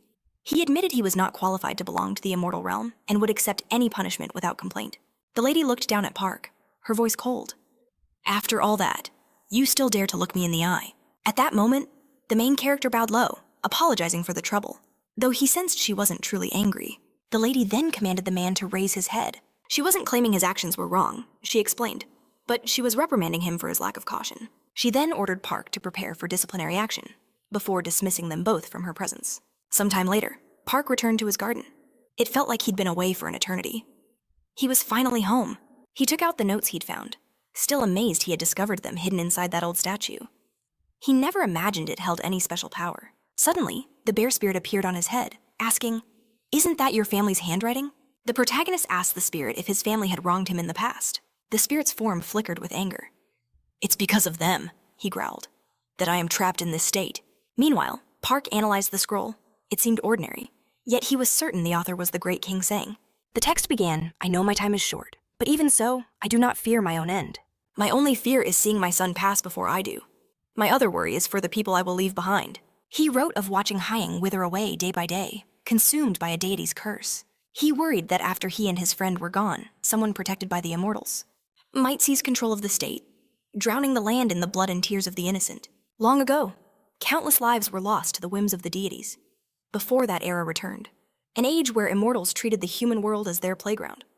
Even those who had not awakened their spiritual power would need a way to fight back. He spoke of a distant war in the northwest, and of ancient letters called runes. It was said that if all the runes were combined, their true power would be revealed, functioning as a verse with creation's power woven into the letters themselves. Therefore, if someone could weave a text with them, they could achieve the impossible. Park realized the king's grand plan. He was trying to create a language system, a power on par with the legendary Draco Bone script. The spirit bear spoke of the child's genius, famed even in the immortal realm. With just one more year, he would have grasped true enlightenment. But our hero quickly interrupted, certain the man had already reached that legendary peak. The writings continued, stating that anyone skilled with words should learn the art of activation. In this way, the power hidden within the letters could be unleashed by all. His final wish was for these 28 characters to endure, so humanity could achieve its dreams with ease. Reading these words, the boy smiled, congratulating the long-dead king. The future that great ruler envisioned had finally become reality. The boy focused his will, and the wooden blocks lifted into the air, as if by magic. He was stunned by this power. A power born from words and sounds designed to guide the people. Just as the text described, if you could picture the words in your mind, a simple chant could bring them to life. With a single word, burn! The objects before him erupted in flames. Park Hanul watched in awe, a thrill running through him as he commanded the fire to dance. Just then, the small spirit bear reappeared, demanding to know who was causing such a ruckus. He landed on the boy's head, startled, asking why he was playing with fire in broad daylight. How could someone who couldn't even spark a flame without help suddenly wield it so freely? He warned him to be careful before it spread. Park Hanul realized something profound. When he spoke the word louder, the flames grew fiercer. What if the more power he put into the word, the more it consumed his own life force? He fell silent, deep in thought. If he could craft a longer, more meaningful phrase, he could create something far greater. Park Hanul took a deep breath and roared, commanding the heavens to lament and cry out, shouting the word sky again and again. But nothing happened. The boy felt a flush of embarrassment, muttering how foolish that was. It was then he realized he wasn't alone. A familiar face was watching him, a slight smile playing on her lips. Mortified, our hero asked how long she'd been standing there. The girl just teased him about his unique training methods, but then her expression softened. She told him it was admirable, that she respected his effort, making him blush even harder. After a moment, Park Hanul asked why she was here. She replied that she'd heard he was entering the celestial tournament. She asked if he had truly defeated Chuel, remarking on how quickly he was growing stronger. She had been out preparing for the battle herself and found something for him. She admitted she was supposed to be his guardian, but hadn't done a great job lately. Looking at him now, it seemed he no longer needed her protection. With that, she tossed him a small box. Park Hanul caught it, asking what it was. The girl explained it was a scripture, sent to him now that he had qualified for the tournament. The boy wondered who could have made such a thing. She revealed it was a sage, the protagonist's own father, a revelation that struck him like a bolt of lightning. His shock twisted into anger. He demanded to know where she found this man claiming to be his father. The girl explained she met him in a sacred place called Shenfu. She recounted the ancient myth of Huanong, who descended from the heavens, giving sacred mugwort to a bear and a tiger who dreamed of becoming human. The tiger fled, but the bear endured the trial, transforming into the human woman, Unyo. Together, Huanong and Unyo gave birth to Dangunwangum, the founder of a nation and the beginning of a new history for Korea. That was the legend everyone knew, but a forgotten truth lingered in the shadows of the myth. Unyo was never Huanong's true wife. Huanong and his celestial family cultivated the sacred tree of life in Korea, where heaven and earth connect, ruling from the divine city of Shenfu. Stambanim continued her story. The protagonist's father was married to Huanong's youngest princess, and lived in that very city, Shenfu. She explained that as she was preparing to leave Shenfu, a man approached her with a warning. He said her son would soon be in grave danger due to a debt to the palace. So, he had written something of vital importance for him, and then said no more. Park Hanul's mind reeled. He had always believed his father was a coward who abandoned them and simply ran away. A man who squandered the family's fortune on his own selfish pleasures. leaving his mother and grandmother to carry the crushing weight of his debts. His father had ignored all their suffering. And in the end, his grandmother's life was tragically cut short. A meaningless sacrifice. A cold fury settled in Park Neal's heart. His father had clearly found a new family, tossing his old one aside as if they were nothing. Staminum urged him to open the box, insisting it held something truly precious. Inside, the protagonist discovered a sealed, mystical bamboo fan. It was a scripture in the form of a fan, a sacred tool created to tame and seal demonic beasts and wandering evil spirits. A fan with 24 blades is a high-quality treasure, but one exceeding 48 is a true masterpiece. But the fan in the boy's hands had an unheard-of 72 blades. Why would his father entrust him with such a priceless artifact? The girl remarked that it was exceptionally potent for absorbing malicious spirits, should he ever need to. Parkin swore he would cherish it, knowing he'd never have another chance to possess something so legendary. Stumbin smirked, fully aware his chosen path was anything but easy. Just 8 hours before the tournament, a strange aura washed over the protagonist. He was not alone. And from the shadows, Dak emerged. Startled, Park Heniel demanded to know what he was doing here. The young man confessed he had come with a desperate request he needed help forging the Flute of Peace. History says the flute first appeared during the unified Sila dynasty, but its true origin was forged in an era long before, shrouded in myth. In the age of King Wangadao, there lived a man so perfect in his being that even the Immortals were powerless before him. Because of his existence, the Immortals lost their divine authority, allowing the Water Dragon King to unleash a cataclysm upon the world, and countless mortals were sacrificed. To combat this world-ending disaster, the three kingdoms set aside their rivalries and formed a temporary alliance. From this unity, the masters of the kingdoms crafted a celestial item of immense power, the Flute of Peace. But its power was so overwhelming that they were forced to place two sacred restrictions upon it. First, it could never leave the Korean peninsula. And second, it could never be wielded to harm the people who called that land home. Dick explained the flute was used only once in Salah to quell the mighty Water Dragon King's rage, before it vanished from history entirely. He then revealed why he had sought out the protagonist, certain he was the only one who knew the secrets needed to recreate it. The upcoming competition provided the perfect cover. The garden's security would be at its weakest, giving them a chance to seize the black jade bamboo from the second garden. For the new Flute of Peace, the black bamboo was essential. But this act of theft would undoubtedly arouse the suspicion of the formidable Lady Yua. And as a consequence, it could trigger a devastating new war with the Dragon Palace. Hearing this, Parku knew Dak would bear the full weight of the consequences. He realized this desperate plan was born from the protests they had witnessed in Gwanghwamun. In that moment, he saw that Dak was unlike any immortal he had ever met. He made his decision. He would help. He, too, cared for the fate of his people and having an ally like Dak fighting for them was a blessing. To refuse would be an unforgivable betrayal. A wave of relief washed over Dak's face. He knew he could count on the boy. With no time to waste, he urged they depart immediately. When they arrived, Park Hamiel stared in awe. Their destination was an island floating among the clouds. His companion explained it was an artificial space crafted by the pavilion. By altering its structural formula, they could gain entry. But it would be far from simple. Dak tossed a small wooden carving into the air, which erupted into a magnificent black steed. He then told the boy to hold on tight. As they soared through the sky, the young man suddenly declared, "I won't let them lay a single finger on you." The cryptic warning left him utterly confused. But a glance over his shoulder revealed the horrifying truth. They were being hunted by grotesque, winged sea monsters. Dak dropped him safely on the island, shouting that he would draw their fire. As he flew off, Park Hamu knew his own battle was just beginning. He quickly consumed the Mondre drug, remembering its principle for the instruction of the people. The longer and more profound the sentence, the greater the effect. He roared a single word fast, and his body exploded forward with impossible speed. He could sense two sources of immense energy nearby. He prayed one of them was the Black Jade Lake. Suddenly, a lizard-like monster lunged from the shadows. He dodged just in time, stunned by its power. This creature was stronger than a celestial immortal, and if it possessed a wood attribute, he would be at a crippling disadvantage. But a smirk crossed the boy's face. He had already taken the drug. They would not get past him. The creature charged, ready for the kill. The protagonist roared, "Appear!" And the very ground shook as a massive brown bear materialized before him. The lizards recoiled in terror, but their escape was cut off. The beast instructed him to keep waving his fan. Parku was in awe. No wonder he was known as the god of the fire mountain. Among the great mountain spirits, those who bore the title of evil were exceedingly rare.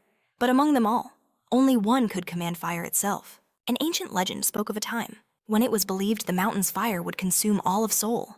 To prevent this catastrophe, a great lake was built to encircle the mountain. suppressing its fiery energy for ages.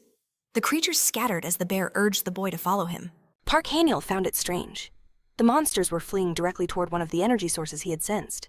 He reasoned that this must be the Jade Lake, the very lifeblood that allowed the island's flora to flourish so unnaturally. From atop a tall tree, he saw the lizards scrambling toward a large, turtle-shaped formation. Could that be the Black Jade Lake? But as he got closer, his heart sank. It was nothing but a lifeless stone. The little bear demands to be let down into the fray. The boy hesitates, admitting he's never seen such a sight. "You won't regret this?" he asks, but the creature simply states its curiosity is too strong. With a wave of the boy's fan, the bear erupts into its true, colossal form. As it crushes the lizards, the beast scoffs at how pitifully weak they are. But from the deep shadows of the cave, a menacing gaze watched its every move. Suddenly, the bear is trapped in a suffocating sphere of water. It roars for the protagonist's aid, who instantly shatters the watery prison with his power. Park Hanual realizes what it is. The creature used as living fertilizer for this island. The little bear is stunned to see the legends were true. The protagonist can't believe his eyes. Could this be a youngling of the hate race if a mere baby is this enormous? What would an adult look like? He's even more shocked to learn this wasn't a lake, but a divine beast, trapped to fuel some arrogant fool's ego? The Leaf family's ego. The bear corrects him. It might be a baby, but it's a baby that has lived for 2,000 years. And seeing its wild, uncontrolled techniques, it clearly lacks even the most basic training. Holding his fan, Park Hanual smirks, realizing this is a golden opportunity for the bear. Terrified, the small animal senses the shift in his master's tone and asks what he's planning. The boy just waves his fan, promising a jar of honey later to make it up to him. In the next instant, he seals both powerful creatures inside his fan. Within the fan's inner world, the divine beast clashes violently with the brown bear. Park Hanual smiles, pleased that they both fit perfectly inside. He snaps his fan shut. "Time to go," he declares. As he and Duke walk away, another boy thanks him for ensuring their safe escape. The protagonist glances over, wondering why Duke seems to be struggling for breath. That's when he sees it a trail of blood. Duke insists it's nothing, just a wound that needs a little rest to heal. But Park Hanual's face darkens with worry, knowing a brutal fight awaits them in just a few hours. Duke then presents something to him, calling it payment for his help with a difficult task. He explains the treasure was forged by the legendary twin dragons who reside in the Garden of Flowers. He wishes he could offer more from his personal treasures, but this was all he could secure. The boy remains silent, the weight of the gift heavy in his hands. Duke tells him not to look so grave, insisting he deserves far more. Park Hanual knows his true mission is far from complete. He still has to create the legendary Flute of Peace. He fears a future may come where escape from Yu's suffocating grasp is impossible. The young man then supports Dio, helping him walk as they prepare to leave. Dio smiles warmly, knowing the boy wasn't blinded by pride. They depart the cavern, sharing a genuine smile. Park Hanual reflects that Dio is a truly strong person, both as a divine being and as a man. One day, he vows, he will be strong enough to proudly call him brother. Soon, the crowds begin to gather for the grand competition. The announcer's voice booms across the arena, welcoming everyone to Dokdo in the Eastern Ocean. The tournament hasn't even begun, but the air crackles with immense power. Next, the rules are laid out. The competition will follow the traditions. Of the past, 2 teams will enter, but only a single victor will emerge. Murmurs of concern ripple through the crowd. This year feels unbalanced, with opponents from entirely different worlds. Park Hanual's eyes are fixed on Duke, amazed at how he shows no sign of the injury from hours before. Before the battles commence, representatives from every nation offer a Gemiti, message of greeting to the great water dragon king, asking for his blessing as the tournament is held within his sacred domain. Then, a group of priestesses begins a ritual, transforming the very waters between the Korean peninsula and Japan. The 2 islands connect into one massive arena. This is the incredible power of the sages. Their magic has synchronized with the water dragon's might, forging an entirely new dimension for the battle. The highest authorities personally chose the participants, each one meticulously examined to meet the demanding conditions set by the world leaders. A masked woman steps forward. "I am S.A., she announces, her voice clear and strong. "I will judge this competition with absolute fairness and honor until a winner is declared." She bows deeply, vowing to protect Yua with her very life. A second masked figure appears. "I am Odin," he declares. "I too shall judge this contest with fairness and honor." He vows to protect the 7 branches with his life until a victor is chosen. At that exact moment, the protagonist's bag erupts with a blinding light. The boy's eyes widen in realization. That masked man must be wielding the legendary sword that holds the power of the 7 branches. It's reacting to the axis. The box containing his own treasure bursts open. The axis itself seems to hum with life. But with a firm grip, Odin suppresses the energy from his sword. "My apologies," he says. "This sword has a fierce competitive spirit. It goes mad when it senses a worthy foe." He murmurs to himself how strange it is for the sword to react so violently when its true owner doesn't even exist. He then apologizes again for the disruption. Yue remarks that if that broken blade truly carries the divine power of the blacksmith, then the man should be aware of the spirit's incredible level. Park Hananiel thinks to himself, that must be the legendary broken sword. It earned its name because its blade is so impossibly strong. It shatters any weapon it touches. Legend says it was forged from the very bones of Valhalla's warriors, beings of immense strength and combat power. The young man realizes the masked figure must have been suppressing the sword's immense power. If he hadn't interfered, the blade's terrifying axis synchronization would have drawn it straight to him. The man must have sensed a presence powerful enough to make the legendary sword resonate. Next, the announcer calls the first challenger Liang, who will face a celestial immortal. A voice from beside the protagonist remarks that it's a pity. It's Go Hianhua. He asks her, "What's a pity?" The girl smirks, telling him to keep watching if he wants to find out. She despises explaining the obvious. As the main character gazes into the arena, Liang's opponent summons a deadly Kamitachi. The spectral weasels surge forward Liang blocks, attempting a counter.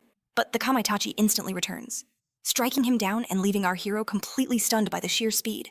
Park Hano could only think about how that celestial immortal had adapted and grown overwhelmingly stronger in mere seconds. Go Hianhua smiled.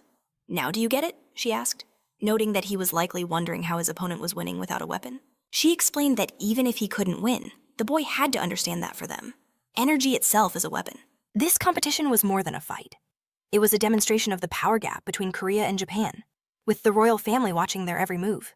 The tournament's secret purpose was to stage a performance that would be seared into their memories forever. This was a chance to restore the Go family's honor and display their might before the entire world. They were here to show everyone an image of Koreans crushing the Japanese. At first, Liang was just a sacrificial pawn.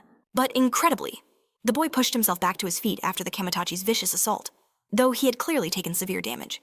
His body was failing. The wound from the Kamitachi was deep, and he was losing blood at an alarming rate. The announcer's voice boomed with doubt, questioning if Korea would suffer a humiliating defeat in the very first match. Liang lunged for one last desperate counterattack. But before he could even act, the weasel struck him down with contemptuous ease. The devastating blow left him shattered on the arena floor, unable to rise again. The announcer declared the inevitable. The first match ends in a decisive victory for Japan. Go Hianhua turned to Park Hano. "Shouldn't you be happy thanks to him? The Japanese will be underestimating us now." With unshakable confidence, she declared that he could absolutely win his fight. "We have to be the best to even be noticed," she explained. Park Hae-young rose, his eyes filled with fire. "I'll do my best," he said. "No, I am certain I will win." As he stepped into the arena, the announcer highlighted his recent fame from the Yua and Gwanghwamun incidents. The same celestial immortal who defeated Liang scoffed. "Another fool comes to meet his end. How pathetically weak they are." But in a flash, Park Hano closed the distance, slamming a brutal punch directly into the man's face. A stunned silence fell over the entire stadium. Everyone stared, unable to believe what they just saw. Park Hano had obliterated his Japanese opponent with a single devastating blow. Some fans screamed for him to be careful, warning that such a reckless charge was dangerous. Dio, however, calmly stated that in his view, the young man's move was flawlessly clean and brutally efficient. The girl beside him questioned this. Efficiency? Just throwing yourself at the enemy with no defense. How is that a battle technique? But Dio simply replied, "It is a technique, because that is how he has learned to survive." Park Young consumed one of his potions, feeling a surge of vitality as his cells activated and his blood production skyrocketed. The boy thought to himself that this would make him more resilient. But a potion with a hematic agent would have been even better. A new Japanese opponent entered the ring, her face a mask of grim determination. Park Hano met her gaze with a murderous glare that made her flinch. But she stood her ground, vowing not to go easy on him. With a powerful cry, she summoned giant samurai statues. He immediately understood her strategy: avoid close combat at all costs. He clenched his fist. Seeing this, the girl believed he would try the same simple punch again, and she was more than prepared for it. But suddenly, one of her statues was seized by a colossal wooden giant. She stared in shock. He could summon a familiar too. The protagonist declared, "I'll handle this the Korean way." He decided to unleash his Sounds of Power ability, starting with a military chant. He began to sing an old Korean military anthem. The crowd murmured in confusion, wondering what he was doing. Park Hano's voice rang out, reciting a verse. "Do not fear retreat, but face the enemy. The fate of our nation rests in your hands. As the final word echoed, the wooden giant surged forward, attacking one of the samurai. The girl desperately tried to stop it, but it was too late. The statue's head was crushed into pieces. Park Hano smiled. His plan had worked perfectly. The crowd was in awe as Park claimed 2 stunning victories in a row. But our hero knew he couldn't reveal his full power. To do so would expose his entire fighting style to the next opponent. Besides, this whole tournament was nothing more than a performance for the Yue family. Lee had been forced into a humiliating role, a mere sacrificial pawn in their game. Even so, Park had no intention of playing along. He would be the main character of this spectacle. The announcer's voice boomed. 2 immortal-level masters from Japan, defeated. Now, he faces a pure immortal. Can he seize victory again? Observing the figure in the arena, the crowd began to whisper. His movements, his presence. He had to be a shinobi. But Park sensed something else. The man's aura was completely different from a celestial immortal's. This was, without a doubt, a pure immortal. In a flash, the shinobi unleashed a storm of kunai at our protagonist. Park reacted instantly, summoning his wooden dolls as a shield. A massive explosion rocked the stage. The shinobi pressed his attack, but the boy narrowly dodged. Then, the kunai detonated, blasting him into the air. As the man moved in for the final strike, Park cast a defensive spell, yelling that the shinobi had nearly sliced him in half. For that transgression, he had to respond with overwhelming force. Unleashing his own spell upon the shinobi, the bear roared with irritation, complaining that the main character had left him to face the man alone. But Park only smirked. He demanded to know who the shinobi was, but our hero simply said he'd explain the details later. The bear's gaze fell upon the man's clothing. It was marked with the crest of the Suzuki clan, bearing the proud emblem of the 3-legged crow. For that reason, the bear declared he would unleash his fury on the shinobi instead of our protagonist. Shouting that a pure immortal was no match for him, he launched a savage assault. His attack so fierce the shinobi's armor began to melt away. Satisfied? The bear laughed, boasting that at this rate, victory would be his in no time. As he moved in for the finishing blow, declaring the fight was over, Park's voice cut through the chaos, telling him to wait. In a terrifying instant, the melted armor began to writhe and move, slithering like liquid metal toward the bear. This was no ordinary steel armor, it was magic, a technique that controlled malleable steel. Crying out for help, the bear yelled that he needed cold energy. A plan flashed in Park's mind as he promised to send the energy at once. Observing this power, the spirit remarked that the energy felt strangely familiar, its voice laced with surprise. Suddenly, a gigantic, ethereal spirit materialized before them. The bear, desperate, shouted for the spirit to release him. The announcer stared in shock, exclaiming that the main character's technique was lighting up the entire arena. A moment later, the shinobi was on his knees, tears streaming down his face. He stared intensely at Park. This was enough. Defeat was already a deep humiliation, and he was exhausted. He was clearly about to surrender. But it wasn't the shinobi who spoke. It was the woman at his side. An intimidating aura pulsed from her as she stated this was just a friendly event, created peacefully between both their factions.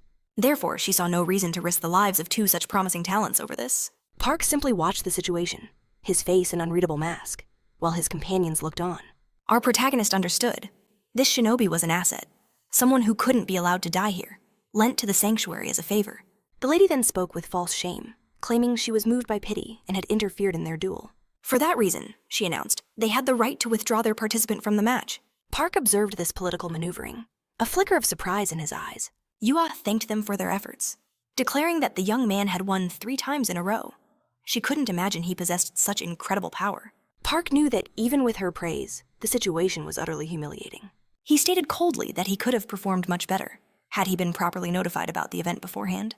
The woman, in turn, asked what he could possibly be talking about. Park said that thanks to her, he'd likely gained more unwanted attention, asking if she thought all mortals were just a bunch of idiots. The shinobi glared with a threatening look. Looking back at the man, Park felt a pang of pity for him. Shortly after, he met with another girl who told him he'd done a good job. She called the outcome a shame, but the protagonist said it was fine. However, the girl clarified she wasn't talking about Park's performance. In these shows, she explained, people like him were called producers. Even with all their skills, they could be discarded in a second. Park gave it his all, but pulling back was the smarter move. A calculated surrender to protect the boy's reputation. The protagonist knew it was like benching your star player. In a championship game, you were guaranteed to win. Still, he was certain the crowd wouldn't praise this choice. Not after all the drama that had just unfolded. In a quiet moment, the boy admits he never thought she'd know about such things. She replies that while you don't see it much anymore, social media is buzzing, asking if it was so odd to keep up with the world's trends. Park admits it was strange, but his respect for her remained unshaken. Just as the announcer introduced the next contestants, the very ground began to tremble, and a monstrous tsunami wave started to rise from the depths. A figure appeared above the chaos, his voice booming. "Where are the traitors who dared defile my palace?" Stunned by the sudden turn of events, our hero was lost. But the girl beside him knew instantly, whispering they were the sons of the Dragon King of Water. The figure sneered, declaring he wanted no excuses, for they had brazenly disrespected the dragon's sacred laws. Did they truly believe he wouldn't uncover their scheme? Using this tournament for their own hidden agenda, their real goal was to trade treasures far from the palace's watch. He offered a sliver of mercy hand over the traitors, and he would only deliver his father's message. His demand was clear: return the access to the seven-branched sword.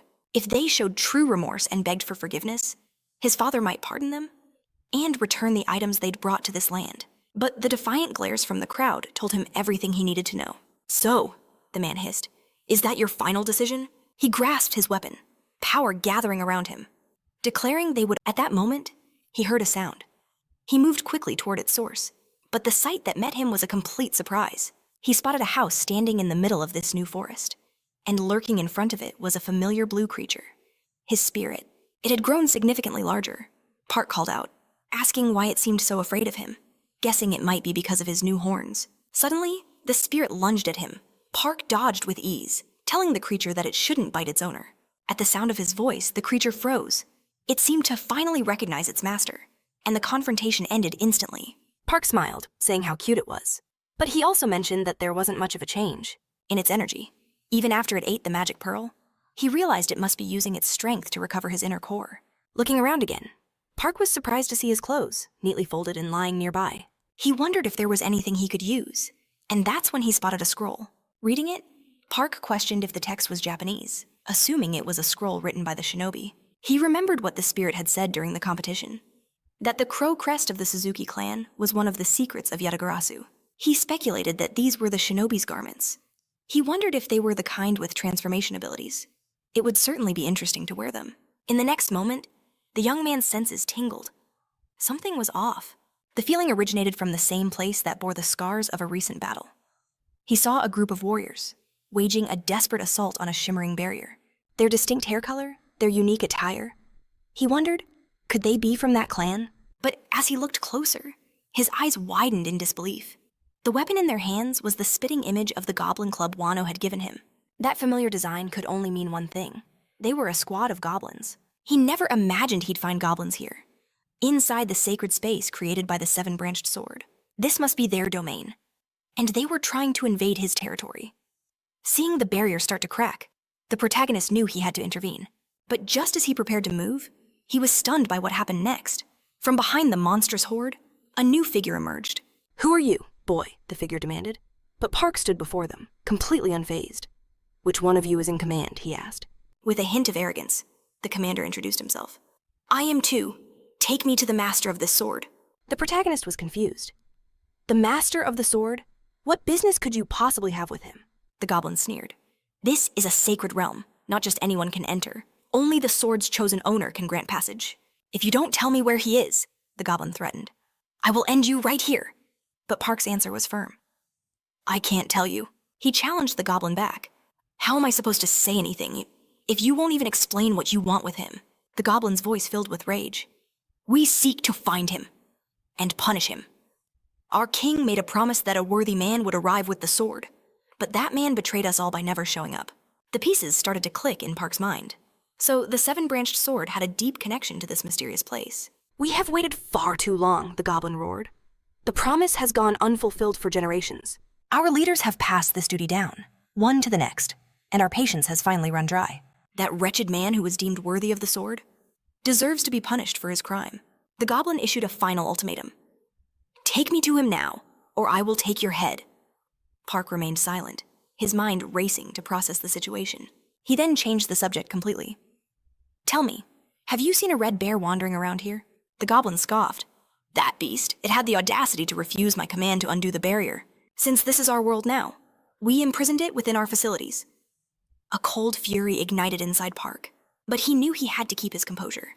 At least now he had a location. He looked the goblin dead in the eye. "The owner of the sword you're looking for is me." But the goblin just laughed in his face.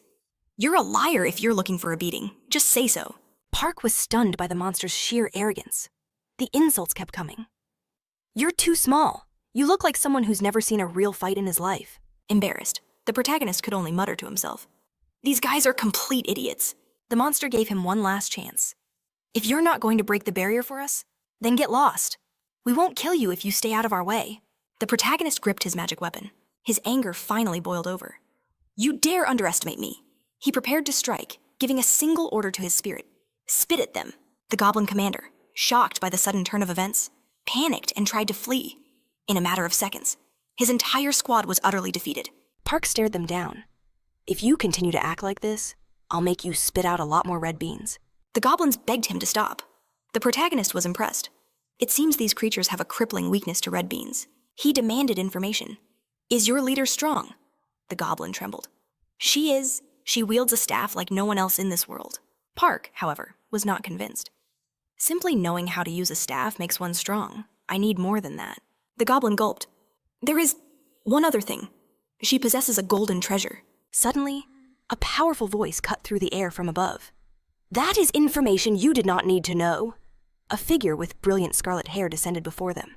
She scolded the defeated goblins, her voice dripping with contempt. You absolute fools, trusting a complete stranger.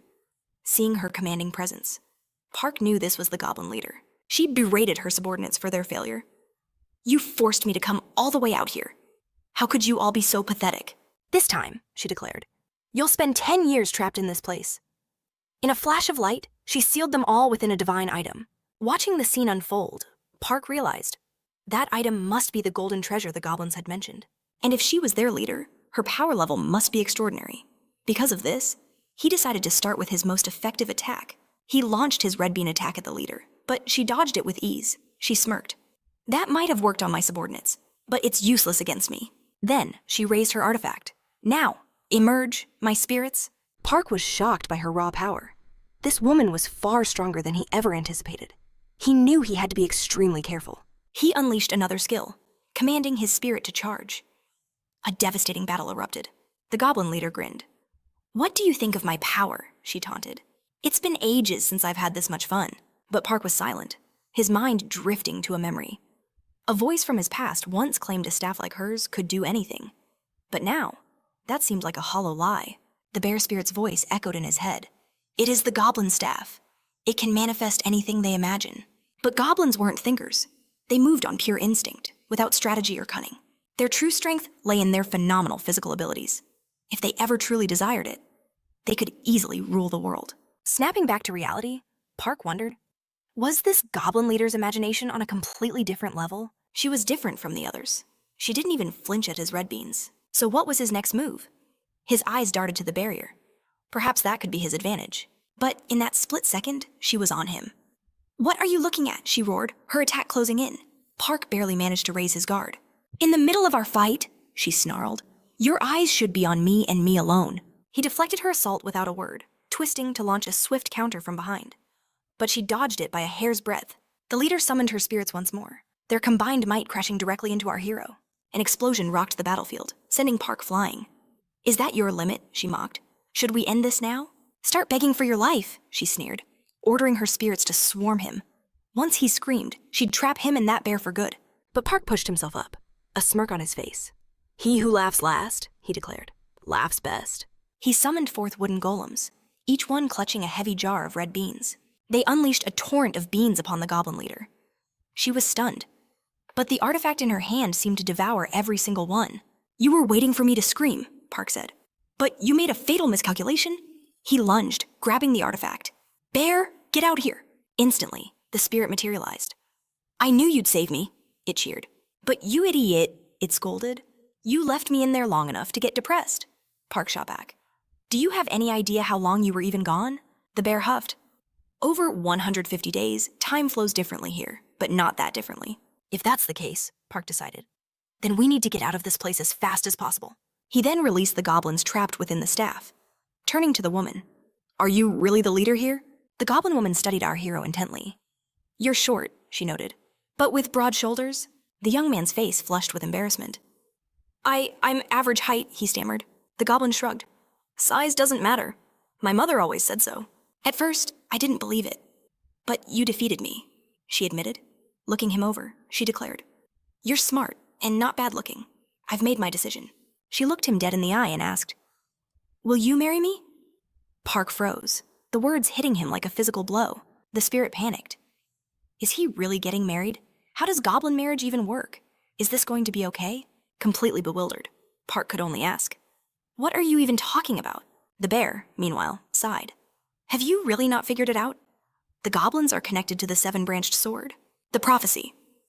The old man's words came rushing back. This had to be about that promise. A man will come one day, bearing a certain sword. They weren't just guarding it. They were waiting for a man worthy of marrying their leader. That has nothing to do with me, Park insisted. The one who was supposed to come with that sword is probably long dead. But the bear shook its head. That's not what she believes. This is crazy, Park thought. He was too young for this. It had to be a nightmare. He just needed to wake up. He turned back to the woman. "Where did you hide the sword?" he demanded. "Tell me, or I'll make you eat so many red beans your stomach explodes." "Tell me now," he yelled. But she just crossed her arms, refusing to say a word. "I won't give you the sword," she stated, "until after I've had 3 of your children." Park didn't hesitate. "Give her more red beans." The bear watched the chaos unfold. "I don't think you're going to get anything out of her that way," it commented dryly. Park gritted his teeth. Goblins are ridiculously stubborn. It's impossible to make them talk. The bear shot back. Then why don't you just marry her? They've been trapped in this place for who knows how long. Their common sense is probably gone. "You can't force them to do anything," the spirit explained. "And that artifact is their most sacred treasure." The bear then offered a truly insane suggestion. "Since time moves differently here, why not just marry her and stay for a while?" Park surveyed the scene, realizing this stalemate was getting him nowhere. Threatening her was useless, so perhaps a little bribery was in order. A moment later, the goblin woman's eyes fluttered open. She found herself bound, with a small portion of food placed just before her. Just then, our protagonist noticed she was awake. Instantly, the woman declared she'd say nothing until he married her, but Park just scoffed, saying it made no difference. He told her to mull it over while he enjoyed his meal. These rice cakes are incredible," he remarked loudly. Watching him eat, the goblin woman's stomach rumbled with overwhelming desire. She finally broke, admitting she wanted a piece too. Park flicked one into her mouth, and her eyes widened, utterly captivated by the flavor.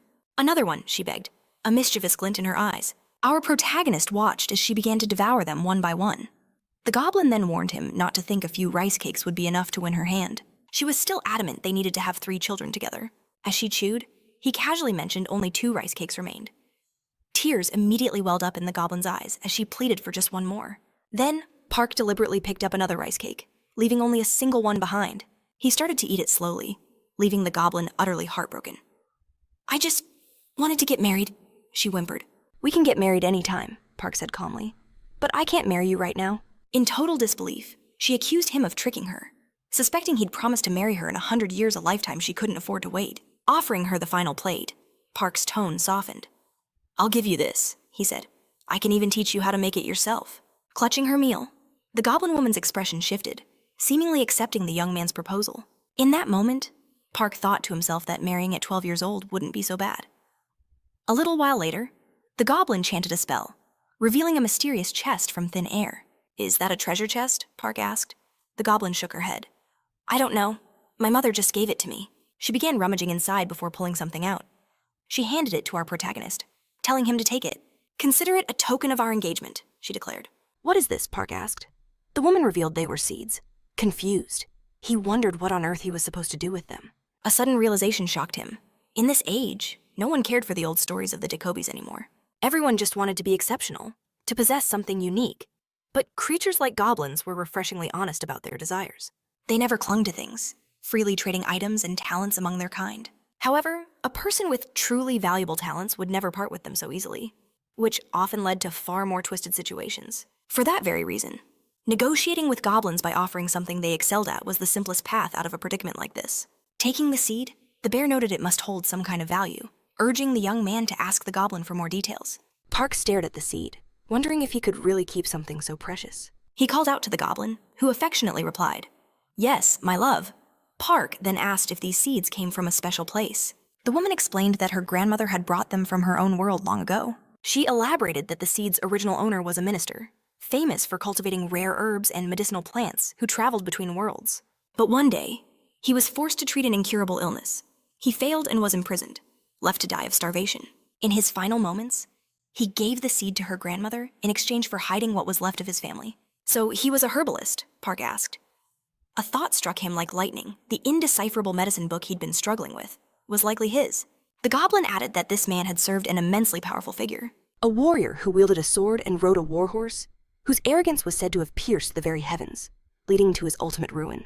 She wondered aloud if there had been a war back then, if things had taken a dark turn. So he gave the seed to your grandmother to get his family off the battlefield, Park asked. When the woman confirmed it, he couldn't hide his disgust. That madman dragged his own family into war. He didn't want to suffer their loss. One could only imagine the kind of man he truly was. The word loss echoed in Park's mind. He thought it was a feeling even more bitter than suffering itself. The woman suddenly stood up. "Shall we continue?" she asked. Park, sensing the shift in the air, urged her to calm down. But it was too late. She raised her staff once more. She began striking our protagonist with it. To his utter surprise, Park felt absolutely no pain. "I'm infusing something into you," the woman explained. Park replied that he didn't feel any different. The goblin simply told him to relax. "Don't worry," she assured him. "You'll figure out how to use it to your advantage." Eventually, his eyes fell upon the chest. All that was missing now was the seven-branched sword. He threw it open, and there it was, the sacred blade. The bear noted that swords of that level usually pulsed with power, but this one felt different. Its core attribute was wood. For Park, there was no reason to hesitate. Park countered that wood's natural weakness was earth, but the bear was insistent. "No matter what happens," he warned, "do not stop." Sensing the overflowing energy, the bear roared for him to act. At that moment, Park grasped the hilt, and a colossal pillar of light swallowed him whole. He gritted his teeth, struggling to tame the weapon's immense power. "Don't you dare let go," the bear commanded. Irritated, Park shot back. "You think I can't handle this much power?" The bear watched in awe, admitting he'd never seen Park like this before. The energy radiating from him was growing even stronger. Then, just as suddenly as it began, the raging storm of power within the sword calmed. "Incredible," the bear breathed. It was like watching the spirit of an elite general guiding the blade alongside you. That was all the proof he needed. The seven-branched sword was a truly magnificent weapon. Park, however, felt he had simply acted on instinct. The sword felt so natural, as if he'd wielded it his entire life. This must be the talent she had given him. He then turned to the goblin, asking, "So, you want to get married right now?" The scene shifts, returning to a city in the protagonist's world. The cheerful spirit exclaimed, "That was so much fun." But for Park, the feeling was different. It had been far too long since he'd returned to Korea. He originally planned to retrieve his spirit earlier, but the brutal fight against the Goblin Leader had consumed too much of his energy. Unable to reach Bear Mountain, he was forced to head to the nearest city. He thought the goblin would join him, but she was still as irresponsible as ever. She noted that 7 months had passed since his competition, yet people were still buzzing about it. What's more, ever since that incident, the EC's driving king had completely vanished. Civilians and reporters were in an uproar, fiercely criticizing the EC's invasion without a just cause. They also turned their fury on Korea's 3 princesses, demanding to know why they remained silent. A month later, the Dragon King finally made an appearance. He offered a public apology, claiming it was all a mistake caused by a failure in communication. But his excuses fell on deaf ears. No one was ready to forgive either side. The bear, however, changed the subject. What happened to the dragons of the West and South Seas? Park was resolute. "I'm not getting involved. We don't know if they would have sided with the East Sea anyway." The spirit scoffed, saying it was obvious. They just wanted to stir up trouble for no reason. The dragon clans were never on good terms. They had only united once, during the ancient war between humans and mortals. Watching the news, the protagonist realized a bigger problem remained. Where was the seven-branched sword now? The only clue they had was that the sword's protector had ordered the Nordic Council to stay in Korea and aid in the subjugation of the East Sea. This must have happened because of him. When he grabbed the sword, he was sent to another dimension. He remembered the man he met there, overwhelmingly strong, with a deep connection to the blade. Knowing that someone so powerful was searching for the sword sent a shiver of anxiety down his spine. He had to find it first. The bear grumbled that the East Sea had been foolish. Now, even the humans are looking at them with rage. A moment later, a message popped up. Their system access time had ended. Thanking them for their patronage, the bear then asked what their next move was. Park's reply was swift. "We're heading to Wannick Mountain." He was almost certain he was on the list of the missing or the dead. If he suddenly reappeared, the garden would grow extremely suspicious. For that reason, he had to stay hidden, watching the situation unfold from the shadows until the dust settled. The bear then added that upon arrival, He needed to check on his original body. It had been a long time since he'd felt its energy. The connection was severed the moment they entered the Goblin Dimension. He thought he'd feel it again upon returning to this world. But there was nothing. A deep, unsettling silence that was making him truly concerned. Park was stunned. 7 months. You haven't felt any energy in your body for 7 months. Isn't that extremely serious?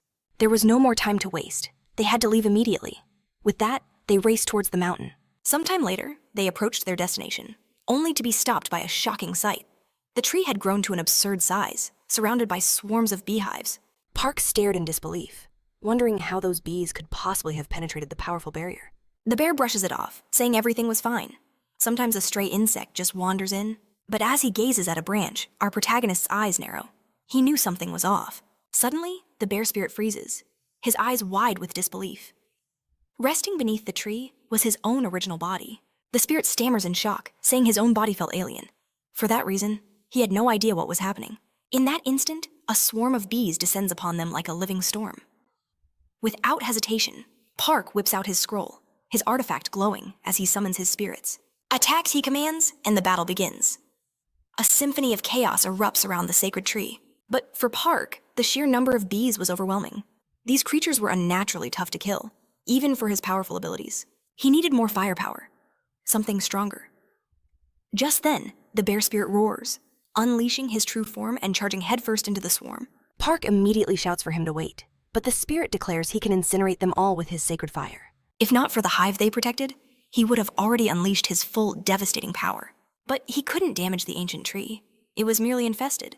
He wondered if there was another way to cleanse it. Meanwhile, Park's mind raced, analyzing a potential strategy. He noticed the bees on the ground weren't dead, merely incapacitated.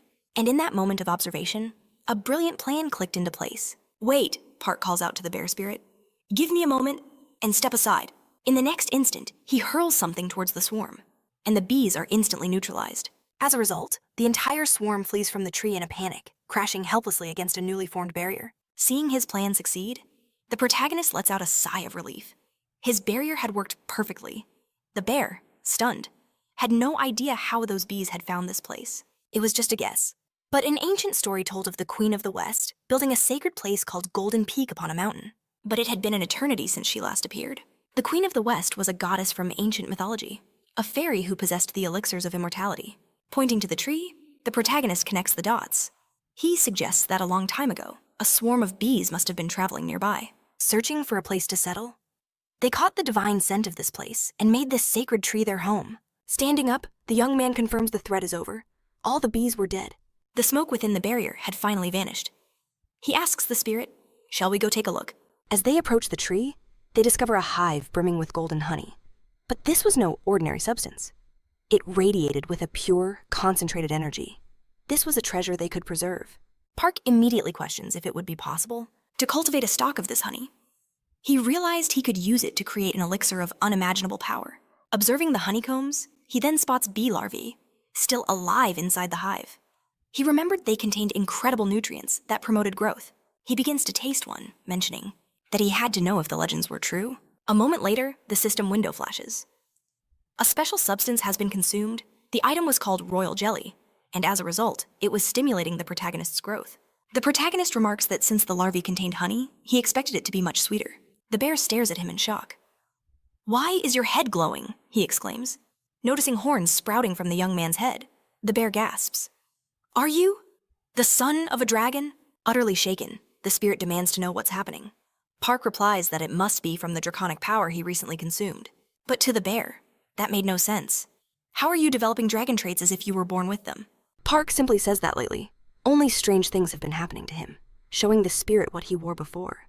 Looking at the scar, the spirit agrees it was truly bizarre, questioning if the young man was all right. Park asks if he knew what was going on, but the bear confesses he knew nothing about it. A dragon is born with the power of water, a gift from nature itself. They practice martial arts for thousands of years to accumulate this power, making them an incredibly legendary existence. But humans are completely different. They can harness multiple elements from nature. Therefore, a being who is both human and draconic could become something practically invincible. For this reason, Park could become a monster the likes of which this world has never seen. The bear mentions it must be difficult to contain all that power within him. However, Park admits that since his abilities haven't fully developed, Managing them is even harder. The bear explains that as his core began to accept the draconic power, his horns started to grow as a result. With enough energy, he could ascend into a full dragon. But his human bloodline meant such power would come with a dangerous price. Worse, if he transformed completely, he could be eternally bound to the watery depths. Immediately, our hero's mind raced with the terrifying possibility of becoming a dragon. The horns sprouting from his head were proof. He could now devour the very power of water itself. And if he simply left the larvae to mature, they would become new bees, creating an endless supply of honey and more larvae. This realization opened the door to an incredible cycle of power he could exploit. Moments later, he declared his goal to perfectly master his abilities. Thanks to the woman's pill, his power was finally stable, allowing him to dramatically amplify his energy. The elixir she gave him possessed the wood attribute. It was the key he had been searching for, a light in the darkness of his uncertainty. He began to question the harmony and conflict between his elements. Some elixirs had no effect, likely rejected by his innate wood element. By that logic, if he used an elixir that clashed with wood, he could absorb its other properties without suffering the backlash. The bear grunted, admitting it was a sound theory, then asked what he wished to learn first. He replied that he would start there, pulling ancient-looking notes from his pack. These were the books left behind by the Celestial Wolf's disciple. Another item was a scroll, a relic from the shinobi's clan he'd encountered before. He had little else to do in this secluded place, making it the perfect opportunity to master these forgotten arts. Picking up the shinobi's scroll, his eyes gleamed with interest. This was the one. He would master this technique. Combined with his 7-branched sword, he could finally wield the 3 legendary items in his possession. The bear nodded. Good items and a solid plan. All that remains is to train and stay hidden from prying eyes. After a moment, the protagonist admitted that one thing still weighed heavily on his mind. He spoke of the promise he had yet to fulfill, delivering the black jade to his brother, Dioki. The bear, however, was baffled. Why hadn't he given the sprout to him already? He couldn't grasp the boy's obsession with this delivery. Your brother is brilliant, the bear mused. But his view of the world is still far too narrow. He knew the boy wanted to craft a flute from the jade sprout. But does he truly have the skill to forge such an artifact? The bear challenged. I'd wager even you aren't certain such a dangerous item can even be created. You fool, he scoffed. I know a master craftsman who can not only make it, but will undoubtedly succeed. Park stared in shock. You know someone who can forge a divine flute. The bear grumbled that even so, he wouldn't do it just for Dioki. But Park urged him to calm down. Admitting he was deeply interested in the flute himself, the bear eyed him suspiciously, asking if he was lying.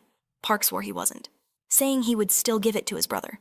But in his heart, he thought it made no real difference who ultimately used the instrument. Convinced, the bear agreed. We leave immediately. I will introduce you to a blacksmith known as the God of Fire. Long ago, I settled a debt with his family, he explained. For that reason, we now head to Mount Kua. Park was confused. Where is that? The bear replied. You likely haven't heard of it. It's in North Korea. The revelation hit Park like a thunderclap. He stared at the bear, completely stunned. You're North Korean, and you have a sister. But the bear explained it wasn't so simple. The mountain he named after his sister was not the same as the physical one. After all, he wasn't a mere spirit of the land. However, he added cryptically, my nephew is named Dangan. He recalled an old tale. That on the Korean peninsula, 3 great powers ruled, and it was said the bear's sister resided in Asadal. On Mount Kua, sometime later, after a long journey, the protagonist and the bear finally arrived at their destination. Park was still in utter disbelief. They were truly standing on North Korean soil. They say this is one of the most powerful spiritual lands in the nation, he whispered. So why can't I see anything at all? The bear, shifting back to his human form, gave a stern warning. Do not stray from my side. Park felt they were still miles away from anything. But the spirit simply stated, we have already arrived. His eyes widened in shock. From the mist, 2 colossal statues emerged, their stone voices booming. Who are you? This sacred ground does not welcome uninvited guests. The spirit calmly instructed him. Tell them, the red bear of Mount GODLIKE has come to visit. The statue paused. Wait 1 moment. The bear smirked and replied, tell your master I've brought a gift. Park could only watch in awe. They grew fearful just hearing the word spirit. And seeing this man now, he truly carried the air of nobility. But even so, he hadn't grasped the true essence of this sanctuary. In that moment, the world seemed to tilt as our hero stumbled. He muttered about feeling dizzy, utterly overwhelmed by the sight of a colossal city materializing before him. He realized they were using magic to hide the entire village, wondering how so many people could live here. The bear replied that not everyone here was as worthy as him. Before they sought refuge from the human world, a careful selection was made, ensuring only those who deserved it could live here. A single rule governed this land. The power of life and death belonged to his nephew, who ultimately granted many souls a place to live. Park couldn't help but think he was like the great leader of that supposed paradise in the north. Just then, a group of people approached the protagonist and his guardian. The man announced that their leader wished to see the spirit, who immediately demanded to know who this leader was. The man answered with reverence. "It is the Great Mother. She awaits you at the main house." His gaze then shifted. "And who is your companion?" "He is my subordinate," the spirit declared. "A child I trust completely." Accepting this, the man instructed them to follow. Sometime later, they walked together, moving towards their fated destination. With Park now blindfolded, the man announced their arrival. Even without sight, Park knew this had to be the main house of this hidden world. He could sense a magnificent palace standing before him. Yet, the atmosphere felt strangely tense. When the blindfold was removed, a young woman named Anju stood before him, looking completely different from the lady he had imagined. The young woman thanked them for their hard work, apologizing for any trouble her request may have caused. Soon, the escort left them, leaving only our hero and the spirit with the woman. "It's been too long," she whispered. "I've missed you terribly." She then embraced the boy, who now stood before her, in his human form. "Brother, you haven't changed at all," she said. "You disappeared without a word." I was sick with worry, but her tone shifted, becoming laced with a chilling threat. "You must be exhausted from your long journey to this place. For that, you should get some rest." In that instant, the protagonist finally understood the situation. The girl smiled sweetly. "Don't worry about it. This is only temporary." She then tilted her head, asking, "Are you afraid of me? I'm the only family you have left since our days as beasts in the forest." "But my curiosity is overwhelming," she continued. "Tell me, why is a dragon here, acting as my brother's subordinate?" Without a word, the protagonist removed his mask. "It's much simpler," he said calmly, "to just call me a monster." Sometime later, they sat down to talk, and Park Hanu recounted the entire tale of how they had arrived here. Anju feigned understanding. "I see," she said, her voice laced with doubt. "But your story sounds too exaggerated. Are you trying to deceive me?" The young man shook his head. "That is not my intention. Wanik brought me here precisely because he trusts me." "So much has happened. I had to conceal my identity as a monster. We came here seeking both help and answers." The girl let out a long, deliberate sigh. "Fine," she said. "I understand. However, there is one problem. The fire deity is no longer here." Park Hanu's eyes widened in disbelief at her words. Anju's gaze became distant. "He left long ago, but he always watches over his family. If you bring him a worthy gift, he might just craft his flute for you." A single thought echoed in Park Hanu's mind. Why would Wanik send them all this way? If the fire deity had been gone for so long, what was the real reason the girl's voice cut through his thoughts? "Surely you must have realized it by now." Anju leaned forward, a conspiratorial glint in her eyes. "My brother brought you here hoping you would be accepted into a cell. To be more direct, he probably wants you to take the throne that will soon be vacant." Meanwhile, on a flying fortress, Dio and Yua sat in a heavy silence. The young woman finally broke the quiet. "What are you thinking about?" He simply replied, "It's nothing." "Are you not satisfied?" she pressed. "You claimed you wanted to be at the forefront of the subjugation of the East Sea." Dak's voice was grim as he explained. "Ever since the Dragon King of the Sea attacked, and we lost the seven-branched sword, our forces have suffered catastrophic damage. Furthermore, countless innocent lives were lost because of their actions. We can never forgive them. No matter the cost, we will make them pay for what they've done." Yua's voice was as cold as ice. "Abandon such foolish ideas. The sea creatures are our enemy. They must be eliminated, without a single one left alive. And if you ever speak of this again, I will remove you from command." Defeated, Dak could only bow his head and obey. Her thoughts drifted back to the meeting, where the decision had been made. The East Sea Dragon would be subdued, leaving its throne empty. And depending on which dragon claimed that seat of power, the consequences could be beyond anything they could imagine. Fortunately, there was a silver lining. True dragons were incredibly rare. This meant not just anyone could ascend to the throne, but it also meant they couldn't let such a chance slip through their fingers. They needed a new successor for that position. A young dragon they could shape, one that would remain firmly in the palm of their hands. Parkle pleaded with Anmio, asking for her help to hide his draconic nature so he could finally leave the saddle in peace. The young woman countered, saying that claiming the Dragon King's throne for himself would be the surest path to the peace he craved. But the main character scoffed, retorting that they would still treat him like a dog. He hated nothing more than living as a puppet for the powerful. His defiance faded, and he lowered his head, asking if she could offer any guidance for his path forward. Unlike so many others, he had never been blessed with people he could genuinely trust. And Mio's expression softened. In that regard, she said, I pity both you and my brother. Park looked up, confused. What are you talking about? The young woman vowed she wouldn't let her brother leave again, her voice colored by a painful memory. I tried to stop him in every way I could, she explained. He took responsibility for Mount Wanok. Yes, but in doing so, he cast everything aside and became a miserable being. In that moment, Park Hanul declared that he would sell his very freedom to repay that debt. But the young woman sternly refused his offer. Amio revealed a vital secret. To sit on the Eastern Throne, his core had to be overflowing with water energy, the very essence of the sea itself. Otherwise, the throne would never accept him. And as he was now, the boy was simply too weak. But she had something that could help. Thanks to her connection to a Dragon King, she knew the location of a sacred place that would amplify his power. And she was giving him that chance. With it, he could strengthen the energy in his core and be reborn stronger than ever. As he synchronized with the water, Park Hano knew he had to depart before Wanok awakened. Even so, his heart ached to say one last goodbye. Turning to the young woman, he made a solemn promise. I will never forget what you've done for me. 3 days later, the main character stood in awe. He had reached the throne of Mount Beku, and the sheer power radiating from it was unlike anything he had ever felt. Gazing into the mystical waters, he wondered, could there be dragon cores hidden within this lake? He dove into the depths without a second thought. He could still breathe, and his body felt impossibly light, as if he were a fish in its element. Upon reaching the lake bed, he found a brilliant, shining object. This had to be what he was looking for. A moment later, he realized that just by being near it, the water energy in the area began to surge and accumulate around him. He pushed himself closer, driven by the thought that this power could make him stronger. However, the young man quickly realized the pressure was far more intense than he had anticipated. Suddenly, a massive explosion of energy erupted, but it didn't harm him. Instead, he felt a fundamental shift, as if his inner power was finally finding its true balance. His revelation was shattered when he sensed a hostile energy rapidly approaching. He recalled Anmio's warning when the seal was broken. Others who coveted its power would appear. He would face beings far more synchronized with the water than he was. They're here already, Park thought in alarm. Bursting through the surface, he was met by the sight of an enormous creature, but the main character stood his ground. I won't give this up so easily, he roared, launching an attack against the beast. However, the monster swatted his attack aside with ease.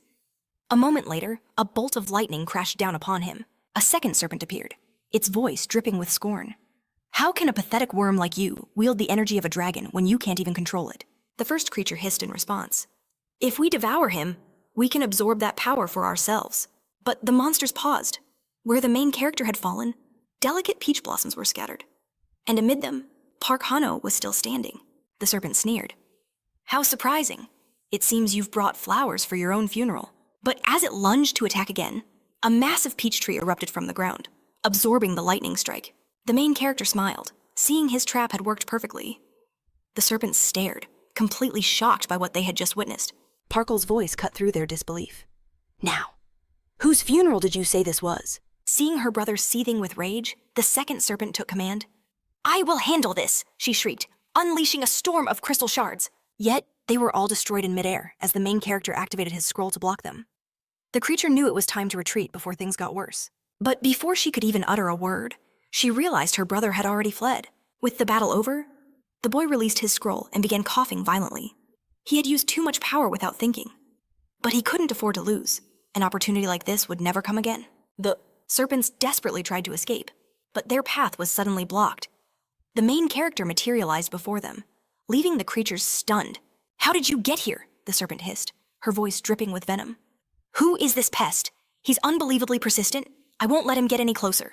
But then, she watched as Park began to gather an immense power in his hands. Her eyes widened in disbelief. In the next instant, all thoughts of fighting vanished. She turned and fled in sheer terror. With a gaze as sharp as a blade, Park commanded, Come back here! A devastating blow struck the serpent, sending her reeling. How is he doing this? She shrieked in her mind. Brother, forgive me, she cried out. If I stay here any longer, I'm going to die. She pushed herself to flee faster, thinking she was finally free, on the path to becoming a true dragon. But a cold voice echoed right beside her. And just where do you think you're going? The divine plant Park used to subdue the two serpents was known as the Black Garden Bamboo. It was one of the most sacred plants in the entire garden, enhanced for combat since ancient times. The perfect tool for capturing two ocean serpents bound by the spirit of a fox. Pinned down and helpless, the creature screamed for her brother's aid. Park, however, was distracted by a sudden revelation. A magnificent structure appeared before him. What is this place? A palace of some kind. It must have revealed itself now that I possess the core. I should take a look. Suddenly, the trapped serpent began to laugh nervously. I won't do anything. I swear, please, just remove the black garden bamboo. It hurts too much. I don't want to die like this. Park considered her plea. If you try anything, he warned, his voice like ice, I'll blow your head clean off. Now, don't lie to me. Are there other ocean serpents like you here? She answered immediately. When the barrier opened, we all came through. There should be 4 others nearby. Park's eyes narrowed. How did you know the barrier was open? The serpent explained. We are connected to this place. My brother and I, we were servants here. We still had a master. But 6,000 years ago, our master passed away. We have trained all this time to take his place. A glint appeared in Park's eyes. This could be useful. Guide me into the palace, he declared, and I will remove every last piece of the black garden bamboo. And we'll be free, the serpent asked. It's a bit uncomfortable to remain in this form. In a shimmer of light, the massive creature transformed into a breathtakingly beautiful woman. My name is Heric, she said with a bow. Unfazed, the main character simply stated, let's keep moving. As they walked, the girl's expression turned sad. To think my brother and I would end up like this. But at least we're still alive. They finally stood before an enormous, imposing door. Everything in this palace moves according to the core, Heric explained. The bearer of the water can command it freely. After our former master died, this became a sacred site. Anyone unworthy can neither enter nor open the barrier. Park found it fascinating. So the water and floating fish outside are part of it. I could even build a garden out there. The two continued deeper into the palace. Heric stopped them. This is the vault of the Dragon Palace. Only the core's bearer can open it. All the treasures my master possessed are sealed inside. The main character stepped forward, channeling his power. Then let's have a closer look, he said. With a surge of energy, he commanded the vault to open. The interior was immaculate. But what truly stunned him was the sight of a gigantic bookshelf stretching into the darkness. He scanned the titles. These don't look like anything special. But as he opened one, he realized it was a manuscript on legendary martial arts. These are the celestial techniques of the dragon, Heric informed him. My master had practiced every single one. Park turned to her. Then what have you and your brother been training with all this time, trying to claim this place? The serpent explained that most sought a master to guide them. But my brother and I, we've had no master since ours passed away. Ever since then, we have been forced to make do with what little we knew. So that's why you were so desperate to return, Park mused. If what she says is true, with proper training, they could truly evolve into dragons. Understanding dawned on him. Park made a decision. You may use these books. However, you must become my subordinates. Without a moment's hesitation, Heric bowed deeply. I would do so with great pleasure. He handed a book to the transformed creature. This will be your first task. Be prepared to receive visitors. She'll be very useful in her human form, he thought to himself, a new question forming in his mind. I wonder if all ocean creatures are like this. He also wondered what her brother looked like in his human form. Later, a figure sat alone at a table, enjoying a drink. The protagonist couldn't believe it. A deity of his stature was meeting him in person. Though he was merely a pure immortal, he was still granted this honor. His draconic energy earned him Yuo's respect, just as he'd hoped. Shortly after, the man spoke. You've only just arrived at my palace. Why seek me out so soon? The boy presented a stalk of bamboo, explaining that he required a favor. The man's eyes widened. It was a black jade sprout bamboo. Park stated his wish plainly for him to forge a flute of peace from it. A wry smile crossed the deity's face. You are quite the greedy young man, he remarked. The boy quickly insisted his intentions were pure, but the man simply waved it off. No need for excuses, just relax. My purpose, he stated, is to craft items. Examining the bamboo, he declared it was more than enough to create a masterwork flute. He would give it his all.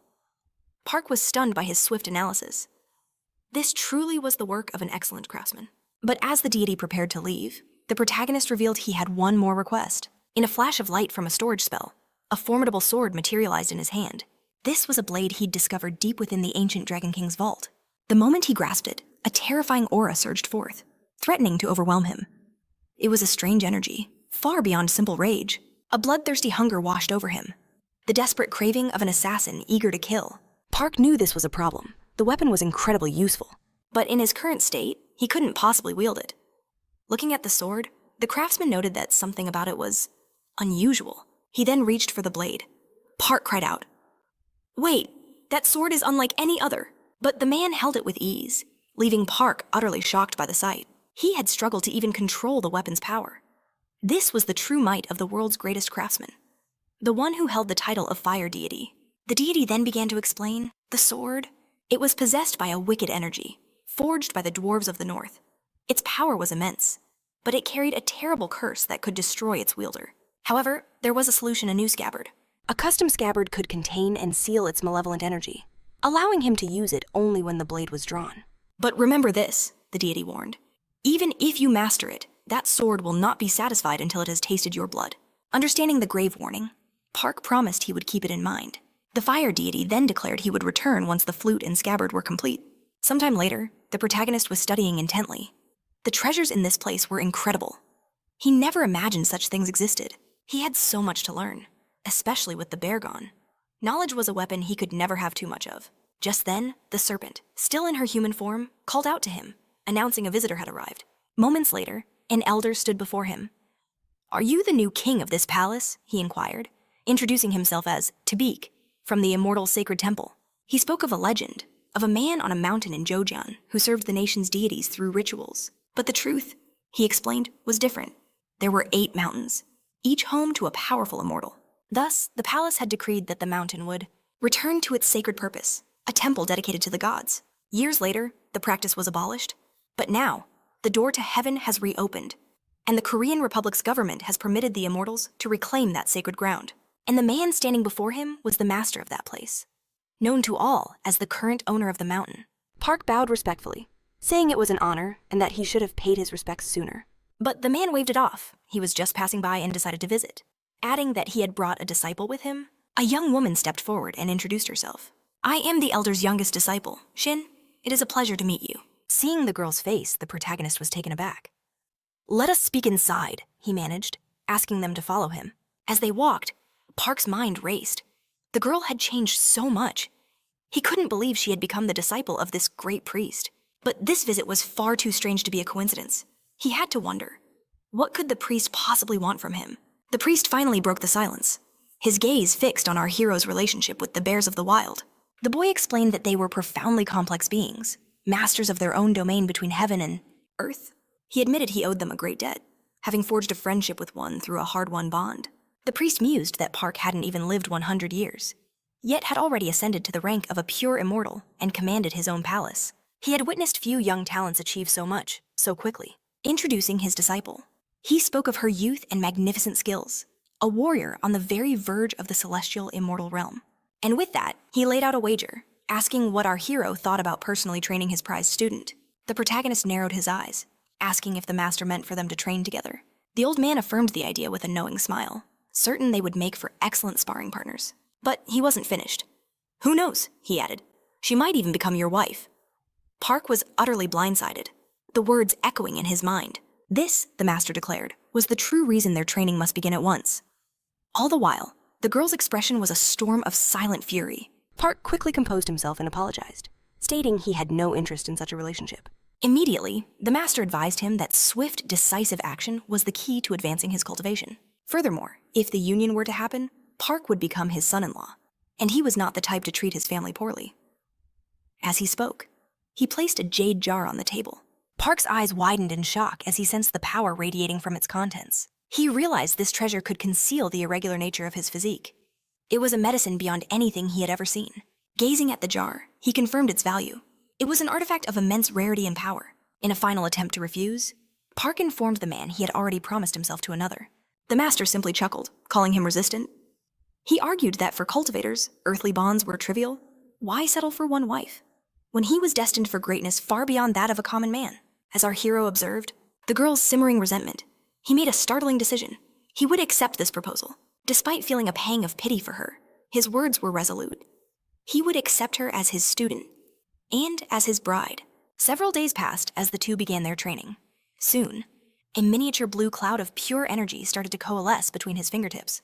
Pleased with his progress, he marveled at its profound beauty. He knew that now that he understood the principles, with more energy, he could conjure rain from thin air. And if he could elevate his celestial demon god's art to 6 stars, he could merge different properties and unleash catastrophic natural disasters.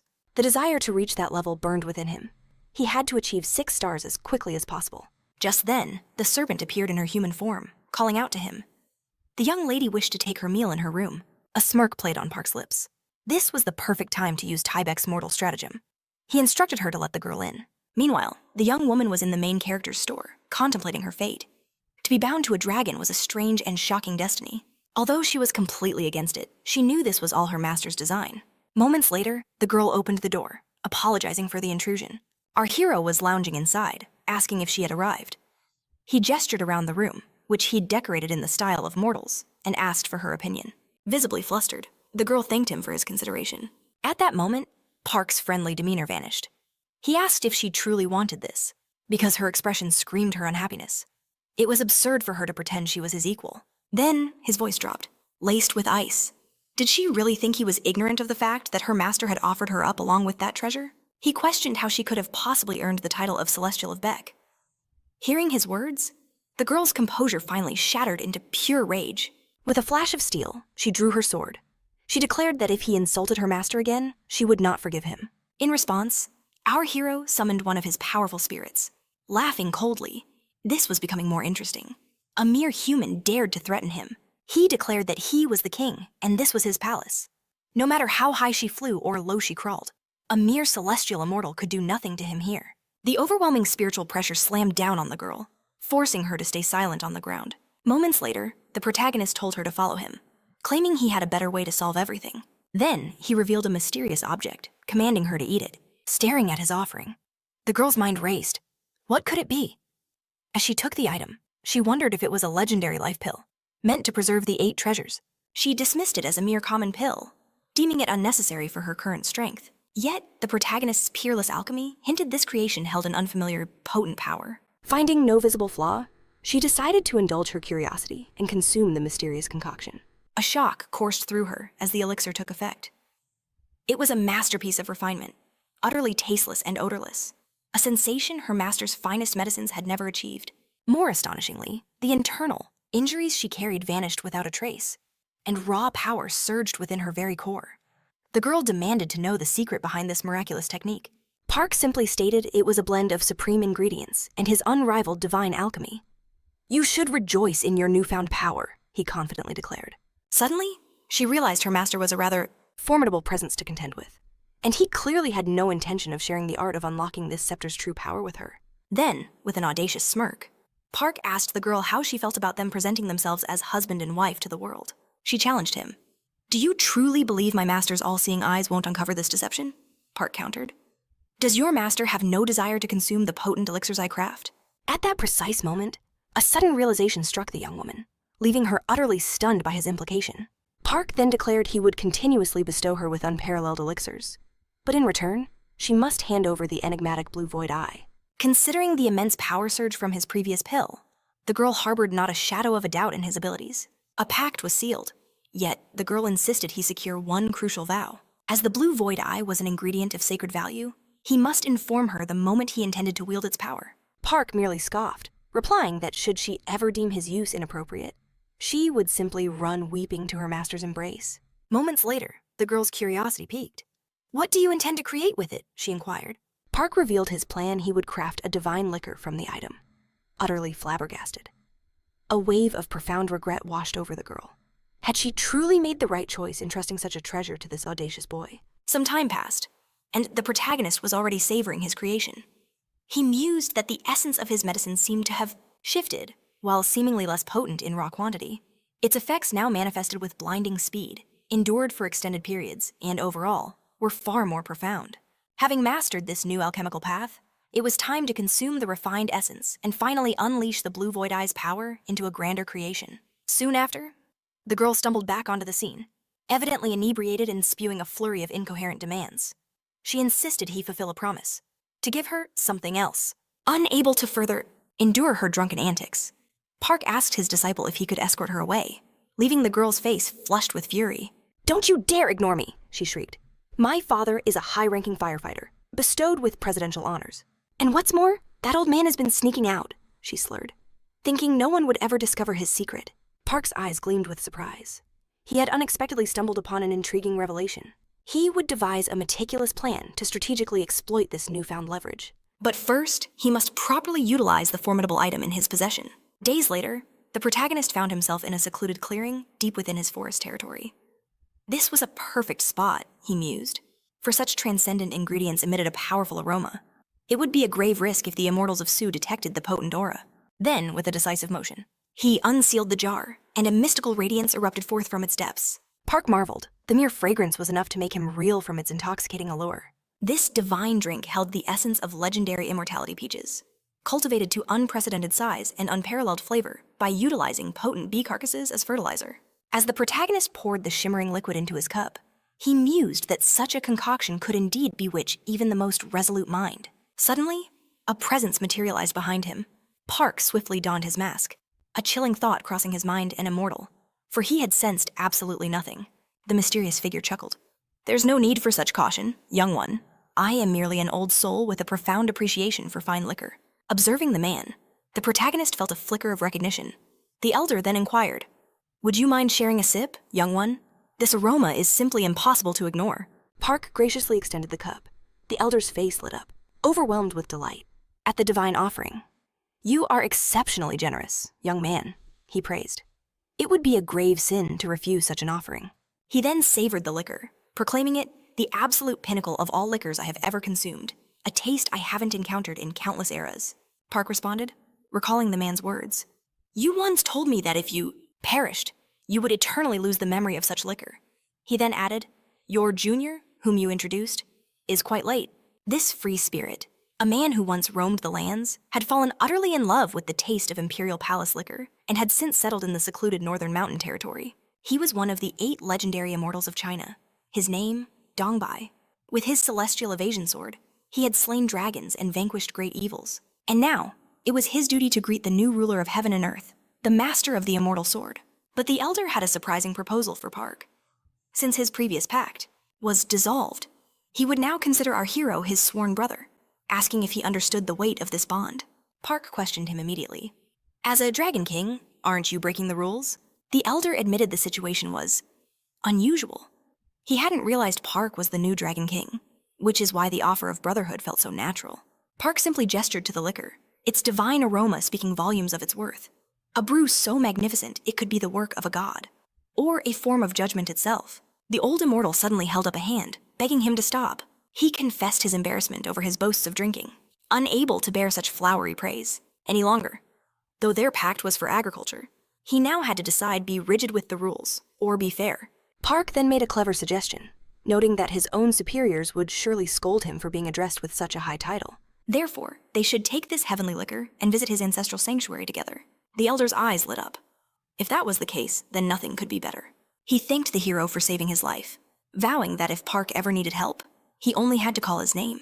Seizing the opportunity, Park replied, "Actually, there is one favor I would ask." The celestial evasion sword technique was a legendary art, born from the aid of a mysterious immortal named Long, whose life's passion was slaying dragons. Though it used but a single sword, it was a profound art, completely different from common martial arts, that relied solely on one's own physical power and mortal frame. Since they both possessed earthly bodies and wielded swords, Park made his request plain, "Please teach me your sword technique." There was no reason to refuse. 2 days passed after Park departed the demon's lair. In that time, a monstrous shadow began to crawl across the land,